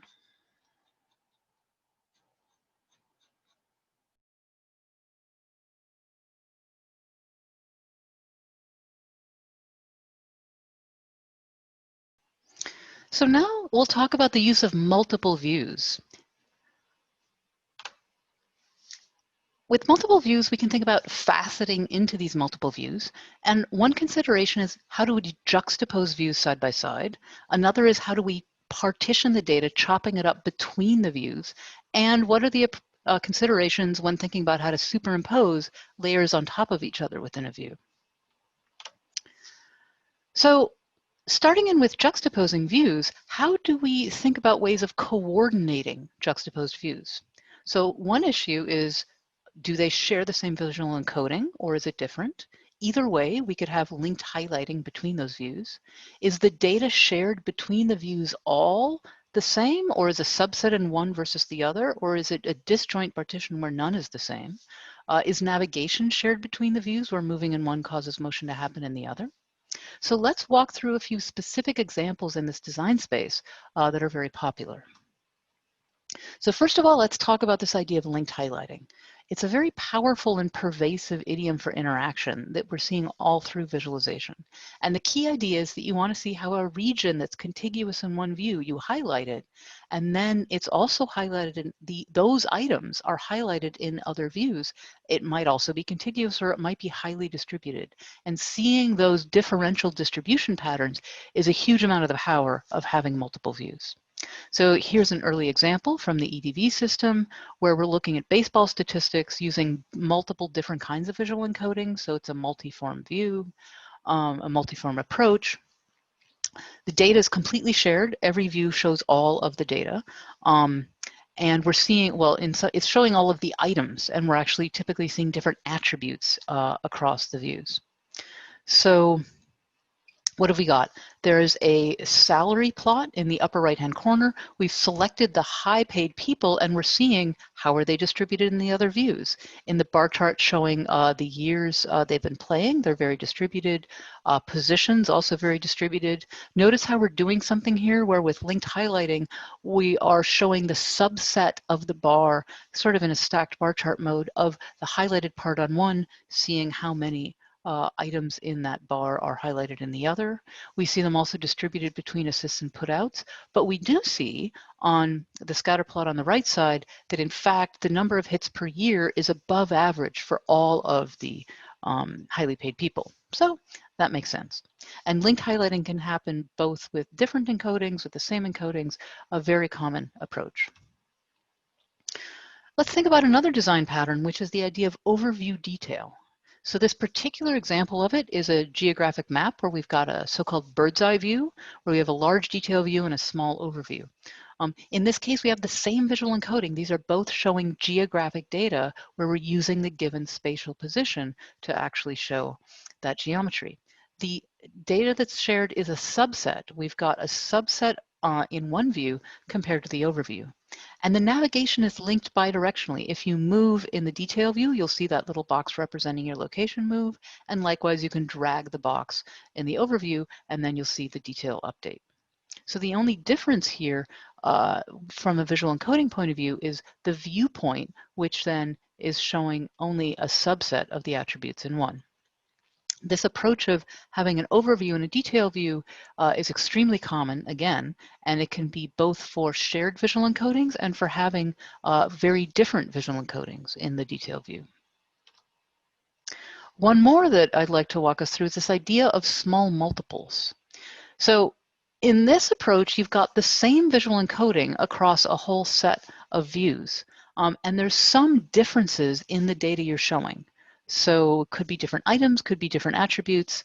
In this case, to have the same example we've seen a few times for memorability, we've got different items because we're actually using different keys for the experimental condition, even as we're looking at the same gene keys. And the key thing is we've got the expression values for the node colors as they're changing over these different conditions. We are using the same network layout here. The key point is what we're seeing, we can have our eyes move between these views to try to immediately see comparisons. So there's a power in being able to move your eyes between the views. In this case, navigation is shared. So moving in one causes all of them to move accordingly. So we can think about these possibilities of same versus different visual encoding and all or subset or none of the data shared. And there's really, of these 6 possibilities, there's 2 that are less interesting. If it's the same encoding and the same data, it's totally redundant. If there's totally different encoding and totally different data, there's no way to link the views. So these different flavors of overview and detail and the small multiples and the multiform are all very common patterns. Now, one thing that's worth thinking about is why are we bothering to juxtapose views? And one issue is the benefit of eyes versus memory. It's much lower cognitive load to move your eyes between 2 views than remembering some previous state within a changing view. So with just changing a view, you have to remember what you saw before. On the other hand, there's costs. Every time you add a new view, you've basically taken a display area away from the other views. So even though you could have an interactive system where you're manipulating and navigating and you might see many, many frames, perhaps thousands of frames over the course of an interactive session, there's no way you can see thousands of side-by-side views simultaneously. You're going to be highly limited. So there's definitely a trade-off there between what you are able to do, and this is one reason why often we do both. We have multiple views, and those views themselves are interactive where you can change things. Here's an example of a fairly aggressive system, the improvised system, which is really having a lot of multiple views. It's certainly pushing the limits on what's possible. On the other hand, through careful design, there's a lot that is possible to understand across these views. There's no clear limits on how many views is okay. That's very much an open research question. Some of the things we see here, we've got an overview detail where we have a geographic overview in the upper left corner and then a much larger detail view. We've got some parallel coordinates. We've got some scatter plot matrices. We've got a large detail scatter plot. So we even have a overview detail approach there. We can see the color map. Something I want you to notice is that there's quite a few views that are basically list views. They are reorderable list views. They make it very easy to look things up. All by themselves, they might be a bit useless and boring, but in conjunction with a multi-view system, it allows you to quickly look things up so that if you know that you're interested in, say, high values of a particular attribute, you don't have to go hunting for that in a geographic map. You select it in a view that's where you've ordered according to that attribute, and then you can see it in these other views like the scatter plots or the geographic views. So let's think a little bit about partitioning into views. How do we divide up that data? What we're doing is we are splitting typically into different spatial regions according to some attribute. And then by having these different spatial regions, that means we're using spatial proximity to imply association between those items. That's that really strong perceptual cue for grouping. So what that means is that the order that we partition in has huge implications for what patterns are clearly visible. So let's look at an example. Let's take a simple case, bar charts. So if we're thinking about, we've got some sort of data set where we've got geographic data and demographic data. So in this case, US states and these demographic categories of age groups. Let's think about 2 different orders. We could start by splitting by state. So if we start by saying, let's have one region for each state, then within that region, we're showing a glyph, which is multiple bars grouped together for the different demographic categories. So what kind of comparison does this facilitate? It's really easy to compare within the state. It's harder to compare across ages. So it's very easy to see that all 6 of these states have pretty similar demographic patterns. We can see that immediately. Maybe it's harder to understand what happens with 45 to 64-year-olds in Illinois versus Pennsylvania, though. So in contrast, we could do it the other way around. If our first partition is that we split by age, and then we've got one region for each age group, well, now what we've got is we can do a small multiple approach where we look at one chart for each of these regions. And now it's very easy to compare within the age. We can actually see it's much harder to compare across states, but much easier to compare within the age. So there's no single right answer. It depends on understanding your task, which is the answer for many, many, many visualization questions. Is it depends and it's task dependent. Let's look at something a little more complicated than just bar charts. This is a fun data set of housing prices in London, England. And so with many, it's a multi-attribute data set. So in this case, first we split by London neighborhood. Then we split by the type of housing, like flats or detached houses or semi-detached row houses. And then by time, so the years are the rows, the months are the columns, and then these are color-coded by price. So essentially we have this quite complex design of a heat map looking thing at the moment. So what can we see this way? We can immediately notice expensive neighborhoods are all dark.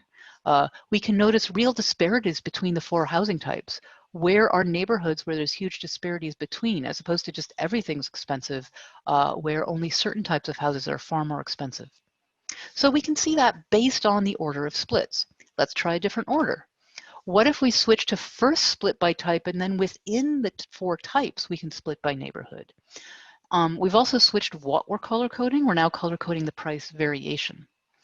So now the kinds of patterns we can see are within a type, when is there a lot of inconsistency within a neighborhood? If I were house hunting and I found something that seemed like I liked it, but it was a little expensive, should I keep looking? Is there going to be high price variability within a neighborhood? That's the kind of question we can ask with this visual encoding. Things don't have to be rectilinear. You could do something where after you split into the type of house, then you could show things as a geographic, in this case, a choropleth map. So many options here. Finally, let's move on to talk about superimposing layers. And by layer, I just mean some set of objects that's spread out over a region that's basically the whole view. And you want somehow to have visually distinguishable groups. And so the big question is, well, how do we do that? In the design choices, there's how many layers can we get away with? How can we visually distinguish them? Certainly one way to do it, if we have a small static set of layers, it's straightforward to make a foreground and a background layer. One thing we can do is try to make sure that we have non-overlapping either regions of visual channels. Notice how in this diagram here we have green things versus black things, and we can actually distinguish when we superimpose them. World is very different for static things and for dynamic things. So we'll look at examples of each one.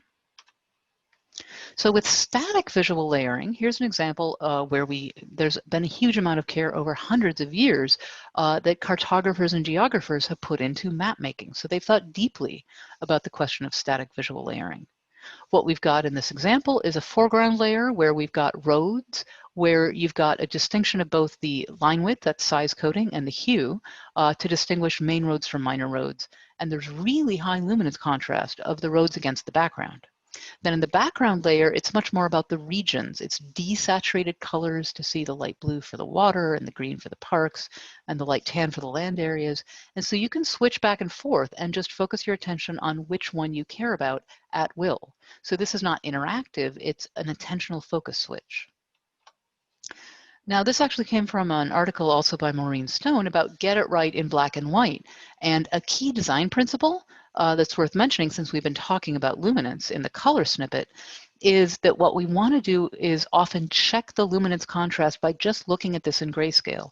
And that can really help you understand whether you've got appropriate luminance contrast. So good design principle to live by.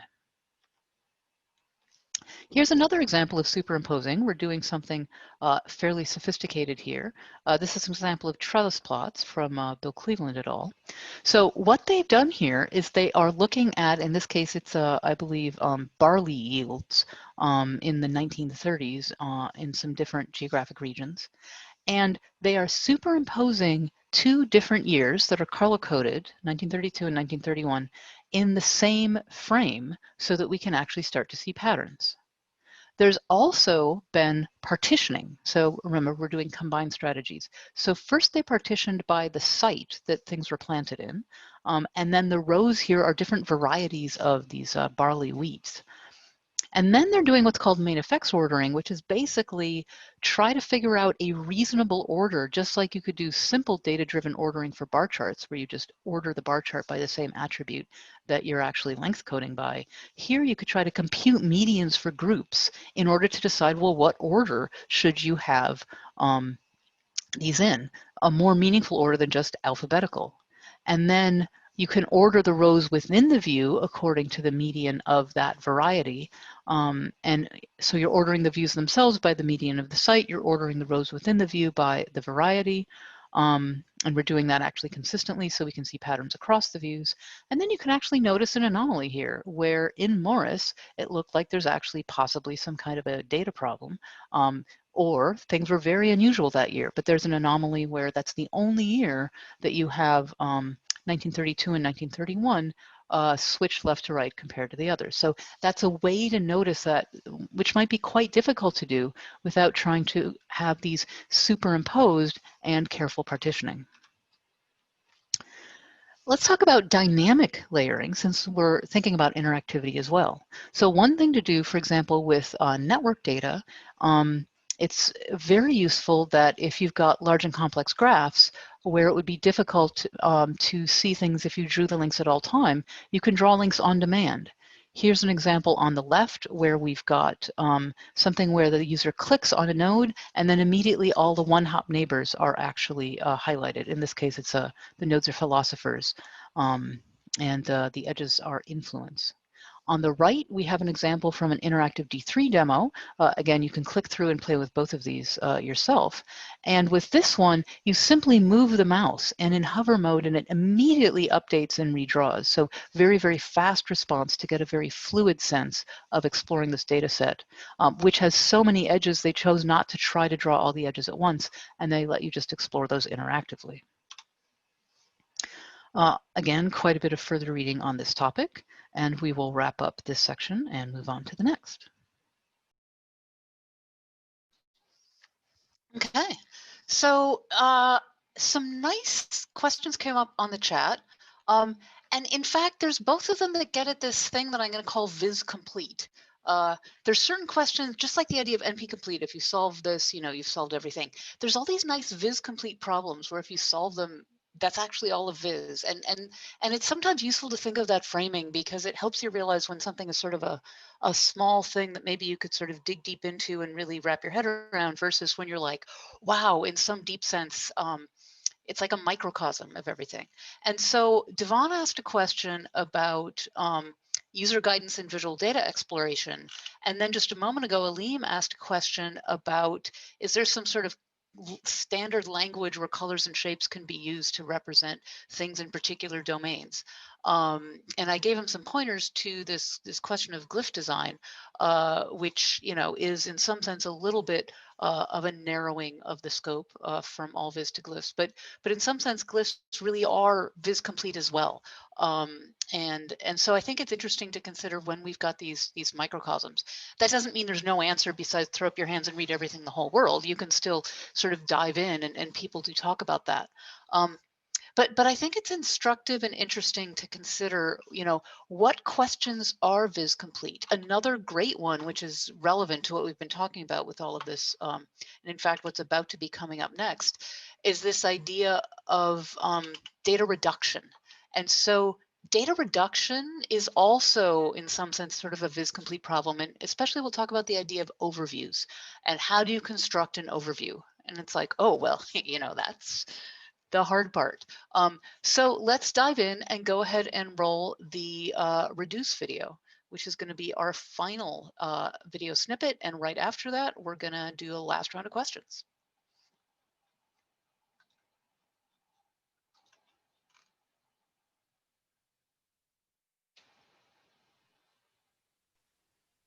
And now we'll talk about reducing the amount of data that we see in a single view. So it's very common to be in a situation where there's simply more to show than is reasonable to show in a single view. So what do? We want to have strategies for reducing either the number of items or the number of attributes that we're showing, of course, in a principled way.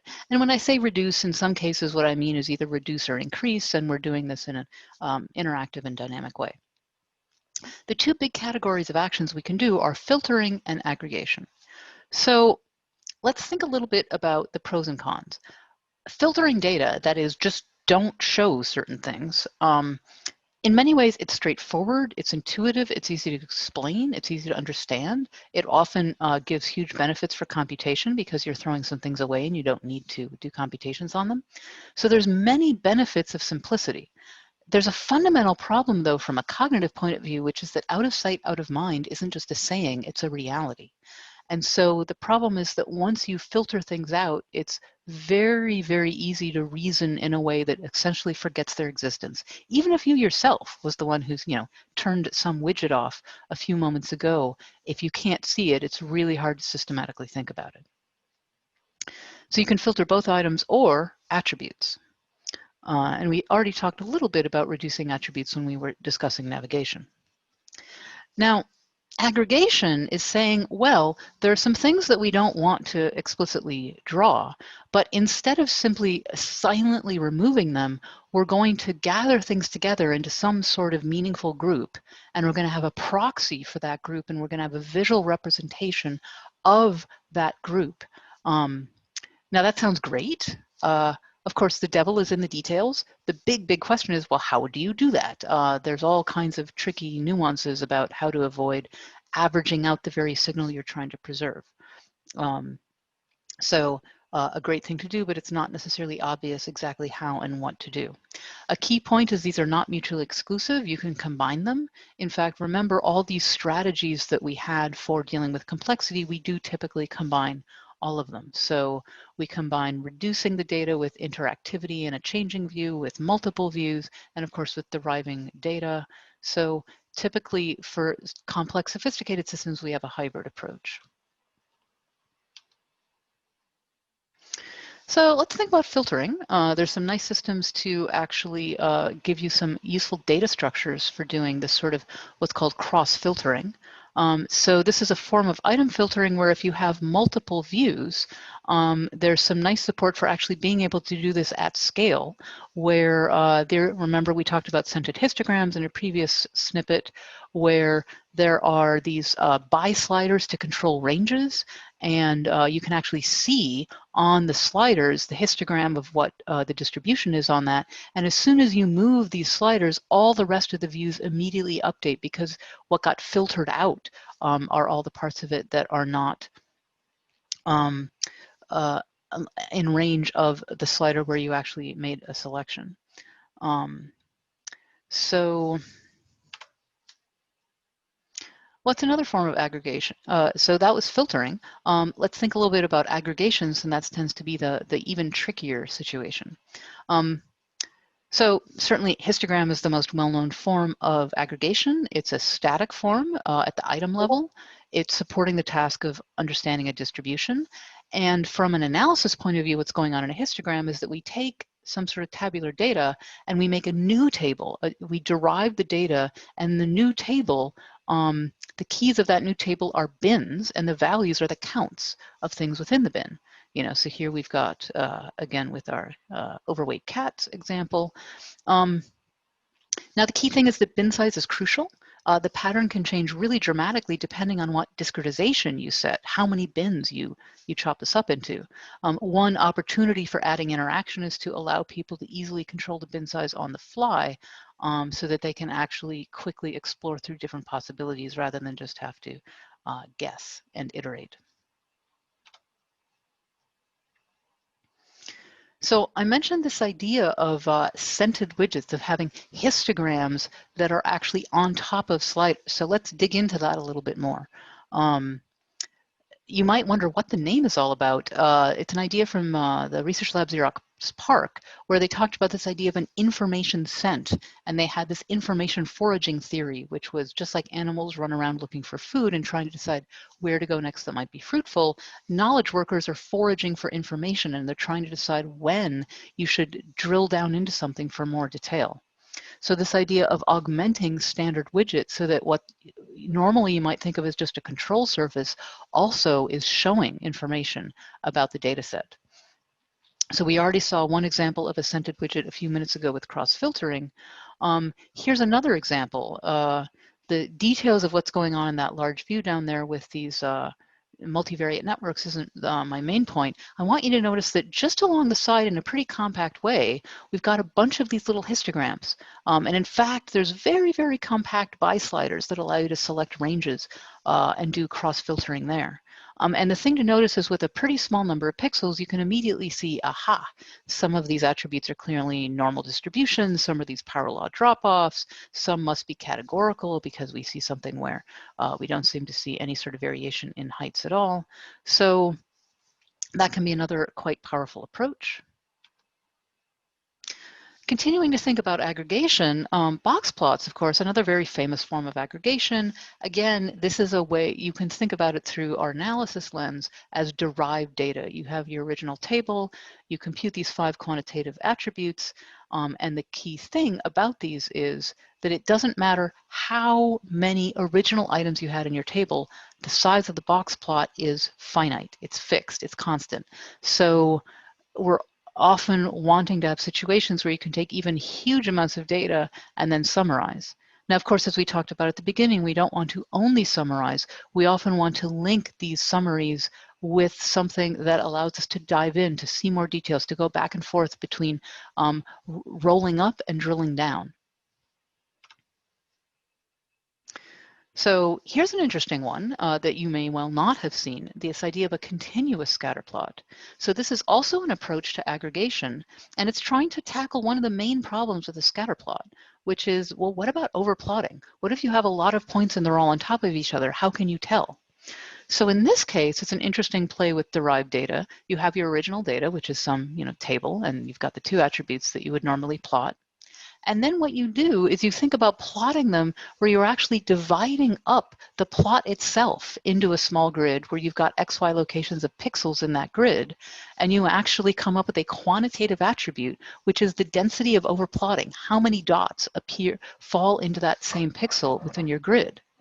And so you really think of this then as something where you can then visually encode the amount of overplotting. In this case, they're using a sequential categorical color. They're using a categorical color map for the sequential, and they have also got the ordered luminance. So using all the ideas we learned in the color map section. And the nice thing about this is, even if you had millions of items, you'd still be able to actually see what was going on in the scatter plot, as opposed to when you treat it simply as a discrete situation where you might have a serious problem with overplotting. So this is a way to think about scalability, and aggregation is often a specific solution to scalability. Let's think about aggregation for spatial data, an interesting problem. So cartographers have long known of what they call MAUP, the modifiable aerial unit problem, which is basically addressing this really fundamental issue that just like if you change the bins of a histogram, you might get pretty different results.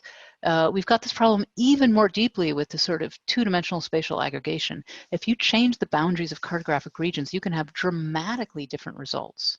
Here's a great illustration of what they call zone effects, where we've got the same data set in all 3 of these pictures, but just based on how you chop this up into zones, whether regular or irregular or these Voronoi cells, the pattern we see visually, where we've color-coded each of these regions according to how many yellow dots fall within it, we see completely different patterns. And it just has to do with what are the region boundaries. So aggregation is extremely tricky. We can also see scale effects where depending on the size of the regions that you're chopping things up into, again, you can get a dramatically different sense of a data set simply according to the granularity that you're looking at. So aggregation has a lot of nuances and trickiness, particularly for spatial data. Let's think about aggregation more dynamically, not just as something we do statically, but we could aggregate in an interactive context where we can change aggregation levels on the fly. What's very common when we do this is to derive the data of a hierarchical clustering. We mentioned this a while back when we were talking about graph drawing and the multi-level graph drawing of taking the original raw data and then clustering it together. So in this case, it's hierarchical parallel coordinates. So remember that we talked about that in a previous section as well. So, and I said there were some pretty strong scalability limits. We wouldn't be able to handle, say, tens of thousands or hundreds of thousands of data points because we would just see a big overplotting mess. So what they propose to do here is to run a hierarchical clustering. So we aggregate together the most similar parallel coordinate points, which of course are these jagged polylines, and then do this recursively all the way up to the root. So at the root, you have one single cluster that is actually the entire, more than 10,000 point data set. And then when we look at that on the left, we see the line that goes through the middle, and then these gradual fading out showing the range that's within the cluster. And then if we interactively say, okay, show me more clusters, maybe move the cluster slider, now we start to see multiple of these clusters visually depicted. The range of min-max now starts to shrink as we're actually digging down in. We can go and see maybe, say, 10 or 12 of these clusters.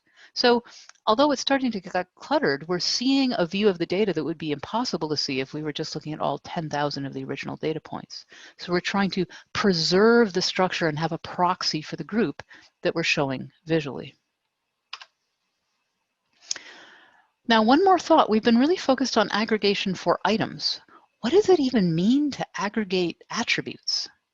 And the answer is, this is a very active area of research. It's typically called dimensionality reduction. I mentioned that although I use the word attribute to think about these, sometimes people call them variables or dimensions. And particularly in this context where you think of high dimensional data, then dimensionality reduction is a way to try to say, if we have some high dimensional space that we suspect has interesting and useful structure in a much lower dimensional space, can we derive that space using a bunch of mathematical algorithms to try to capture as much of the variance as possible? Now, this is going to work well when you have a good reason to believe that there really is a much lower dimensional structure. Perhaps what you want to measure, you just cannot measure directly, and you have a huge amount of redundancy in what you can measure, and you're trying to grab out the actual interesting signal there. In a machine learning context, these are often called latent factors or hidden variables. This is an area of strong overlap between visualization and machine learning. So just as a concrete example, say that what you want to know is whether a tumor is malignant or benign.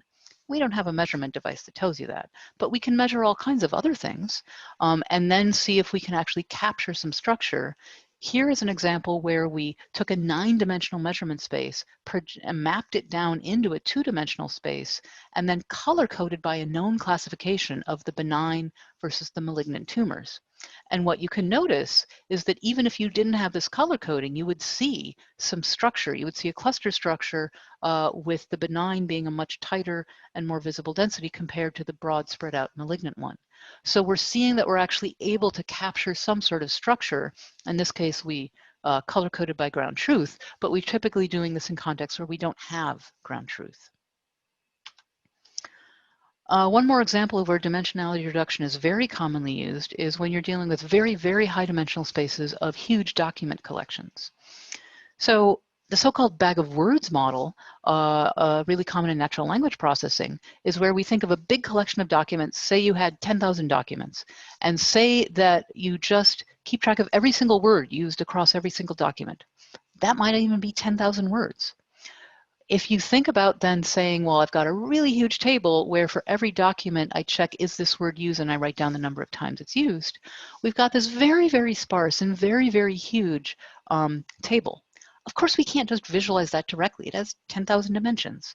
But we could try to run these dimensionality reduction techniques to produce a new data set along the way that's this dimensionally reduced data set, and then we could plot that in a scatter plot, and then we could actually do things like try to annotate and maybe understand the semantic meaning of some of these clusters of documents. So that's an example of a very common use of dimensionality reduction in visualization and natural language processing. Again, much more reading for this. Now, we're nearing the end of the tutorial, and there's certainly some stuff in the Visualization Analysis and Design textbook that's not been covered, a number of rules of thumb, also the idea of embedding both focus and contextual information with a careful combination of aggregation and filtering. That's sort of a sophisticated version of reducing data. But what we will do for now is wrap up. We've had quite a whirlwind tour of trying to really cover a huge amount of the space of visualization, although at a somewhat shallow level. So we've talked about what, why, and how. We've talked about those 4 levels of domain level, abstraction level, idiom level, and algorithm level. This tutorial has been very focused on the abstraction and the idiom level. We have only very tangentially discussed algorithms, although that's a huge, obvious topic of its own. But there's only so much we can do in one tutorial. And with this, I will wrap up. If people are curious about, first of all, the slides for this tutorial are available online. This tutorial is actually based on a book, Visualization Analysis and Design, that's available. I want to thank Eamon McGuire for some fantastic illustrations. And a lot of my own research work is also available both on my group's website and my own, including many papers and videos and software and talks, and in fact, the full content of every course I've ever taught. So with that, it's time to end the lecture part and move on to questions. See you in the chat room. Bye-bye. Okay, that was a lot of video. And now we do have about 10 minutes left for a broader discussion. There have already been some nice questions posted up on the Discord chat. So let me just talk through a few of them because there's some nuances to them.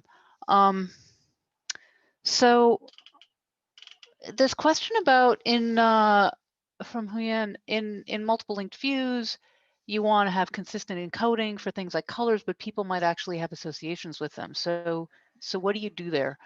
And what I said in the chat was, well, you can sort of, first of all, I gave a reference to there's this great Chu and Holman paper on keeping consistency across multiple views. Turns out it's an interesting and hard problem, and you would think that there would be more research than there has been on that, given, I just argued about how central it is that we have linked highlighting across views. And if we've known this for, 20 plus years, how is it that this is not a solved problem? Well, again, it's a bit viz complete, but it's a nice place to sort of dig in more deeply. So, you could imagine a few answers. One would be that what I said in the chat is treat it as a soft constraint. If you do know semantics, then that can sort of give you some things to do where you try to follow them as much as possible. I think it's most crucial if you've got specialized domain meaning, but as opposed to just the more general, sort of red, bad, green, good. I mean, there's been a lot of research in the semantics of color about, some conventions are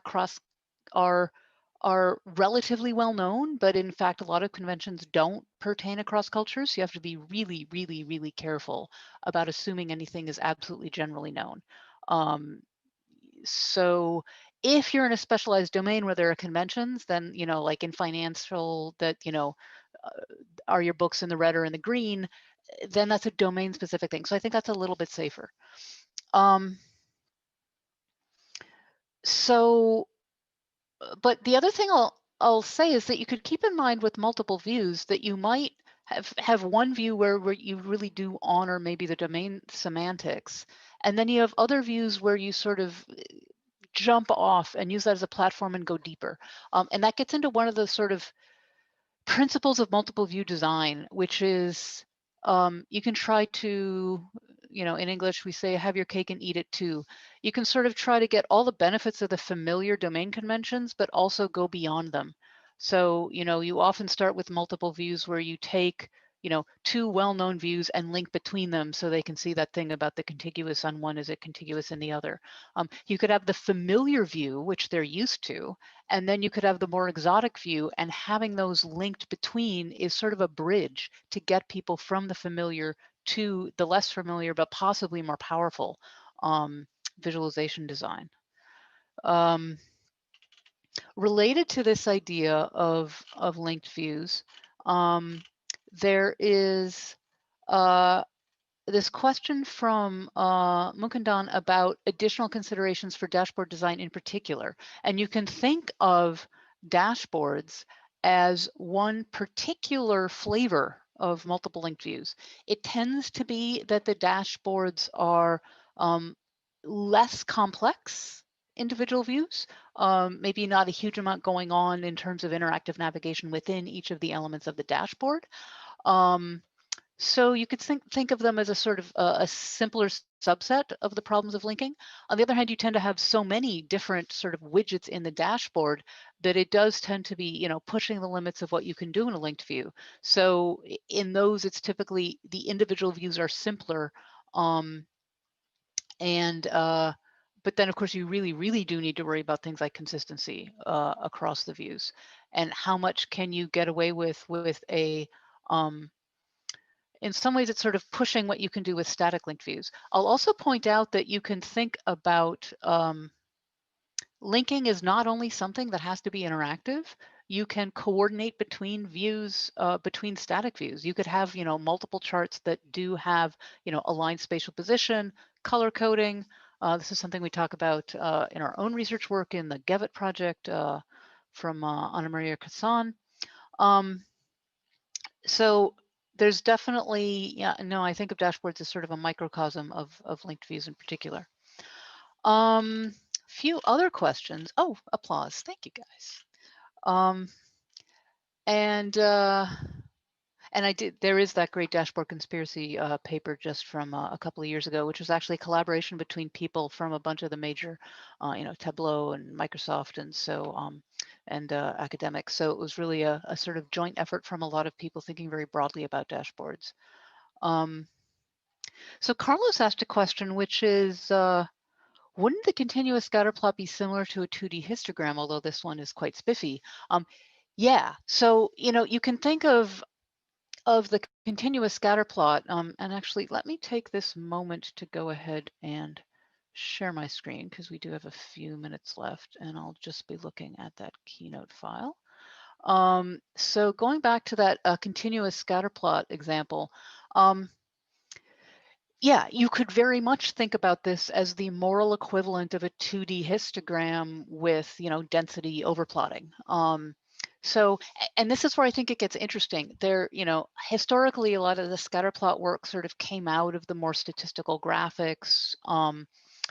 And then the continuous scatterplot paper in particular was trying to take a bunch of the sort of, traditionally SciViz level algorithmic knowledge about, interpolation and overplotting and, doing things at speed on the graphics card, and take that kind of algorithmic approach, because it really is, in fact, it's using the GPU to do this cool overplotting thing where you actually are rendering into the frame buffer and then reading back out to get some information about that overplot. So, but also there's been a lot of work on like this whole, KDE kernel density estimation of ways of sort of doing, even in geographic data of trying to actually have this kind of density plotting. So you can think of this as a way to sort of take some of the threads in the SciViz world about trying to do stuff at speed on the graphics card, and ideas out of statistical graphics, and ideas out of, cartography and data science. So, different fields sort of call these things different ways. And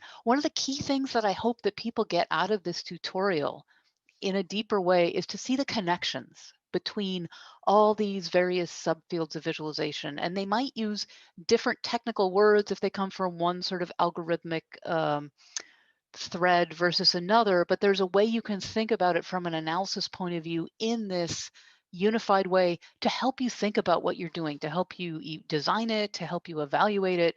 So Carlos, thank you for that question, because you let me go on quite a rant about, it's all unified in one sense. And let's try to have vocabulary that does help us think. Let's see, are there other questions on the Discord? Here's one. How do learning curves come into play here? Some of the more complicated visualizations take significant unpacking, while others are just intuitive. When's it worth it to have a novel viz that may be versus one that people actually are going to understand more widely? So thanks, Aline. That's a good question too. The answer is it's really a trade-off space. And this trade-off space is in part about, you can think of this continuum from things that are very intuitive and easy and approachable and, walk up and use. And if your domain context is that, people are literally going to walk up and use it, it's a kiosk in a store, they're going to use it for 2 minutes for their entire life, you sure better not have long, complicated discussions, right? But if you've got a system that you're designing for, a set of domain experts who are going to spend the next 6 months, analyzing a data set in depth 8 hours a day, well, they can afford many hours possibly of startup and training time. So this question about when's it appropriate to go for novel versus familiar and how intuitive does it have to be? I really think of this as being about the domain and the abstraction levels. Is training time realistic? Do they care?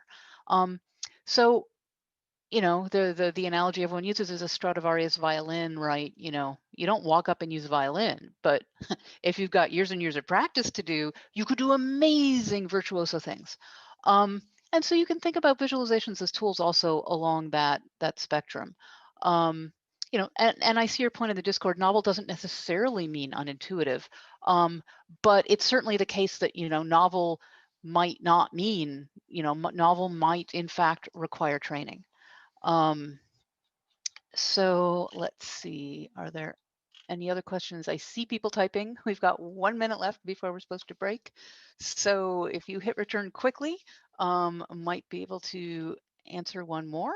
And I also want to say, while we're waiting for the typing, thanks all for attending this tutorial, an exciting experiment in virtual conferences, which hopefully we have all pulled off as a joint exciting project. So give people just another minute or two in case everyone wants to get one last question in there. Going once. Going twice. Aha! No, one hit return and said thank you. Okay, thank you as well. Any last questions? All right. I think what we'll do is actually end on time, declare victory for the video part. I will stick around on the Discord channel. And so very happy to answer more questions in that way. So hope everyone has a fantastic rest of the first virtual viz. Bye-bye, guys. Thanks all. Tableau helps you see the stories in your data. It's designed to help you be smarter, so you can make better decisions faster. With Tableau, you can keep on asking questions in the data until you discover the root cause. Share your analysis securely. Your entire organization can access these interactive dashboards from any browser or mobile device to find their own answers. Tableau. Answer questions at the speed of thought.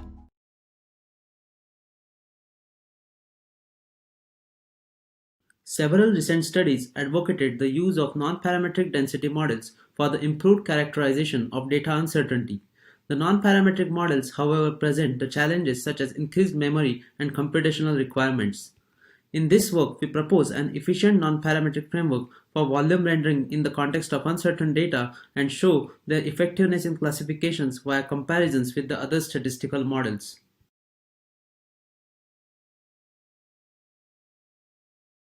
In this presentation, we introduce a provenance library, Track, which makes implementing provenance in web-based tools easy. Track introduces a novel storage model for web-based provenance tracking and has an associated history visualization which can be fully customized. Track also contains multiple ways to save and share individual states or entire sessions of an application, and ensures that exported data is easy to analyze in interesting and unique ways.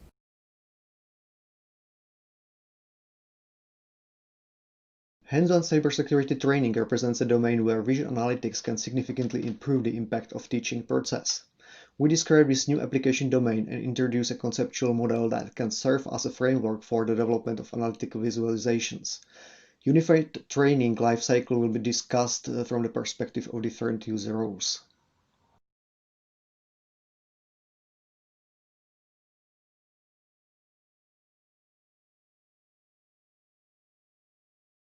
A dynamic graph models changing relationships between entities over time. In this work, we present multi-scale snapshots, a visual analytics approach to provide an overview of a dynamic graph at multiple temporal scales. The approach consists of 3 steps: creating multi-scale temporal summaries, applying graph embeddings, and the semi-automatic visual analysis. The combination of these steps lets us visually explore how temporal and structural properties affect the overall dynamic graph.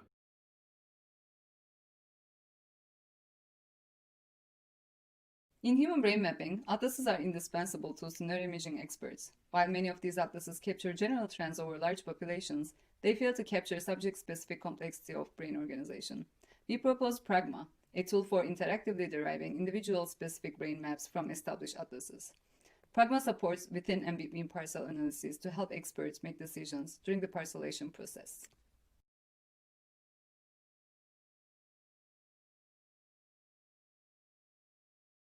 This is a picture of a Tableau visualization within the browser. The data behind the visualization does not exist here, and Tableau is not running. This is just an image. However, parts of this image are fully interactive. Please join our presentation to see how we can share interactive visualizations across the web, free from any dependency on data or visualization application.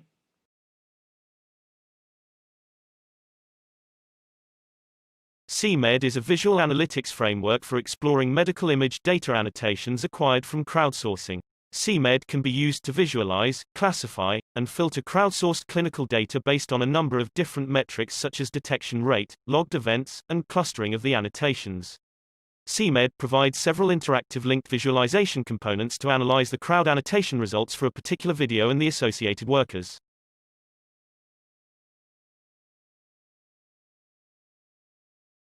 Digital humanities present great opportunities for testing new visualization approaches and evaluation techniques. However, and given the diffuse character and novelty of the field, it may also be intimidating for novel and senior researchers willing to get started in the discipline. In this paper, we propose a data-driven analysis of visualization for the digital humanities to identify key themes, authors, and relevant publications. So if you want to know more, please read our paper.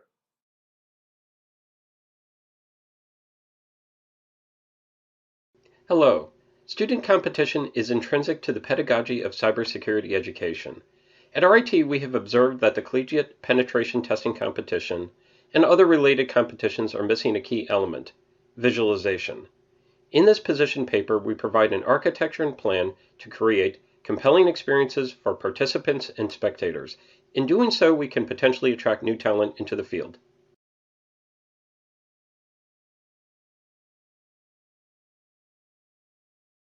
SPA-SDC is a visualization system that helps researchers understand the resiliency of HPC computation kernels to silent error corruptions.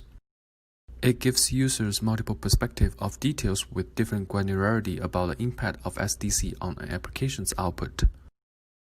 It also provides novel insight into how silent error propagates through a program's execution.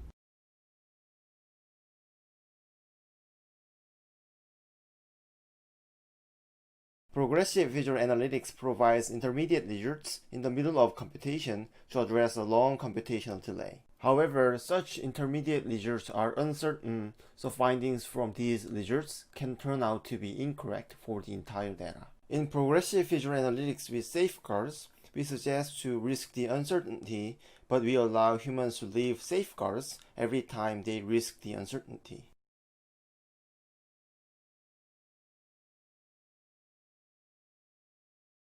Our research goal was to design an efficient preview method of the parallel vectors operator through direct volume raycasting.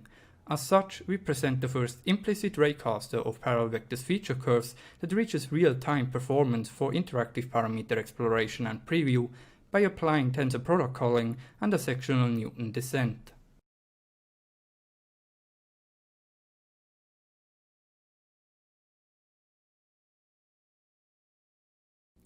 Pixel Clipper allows visitors to quickly and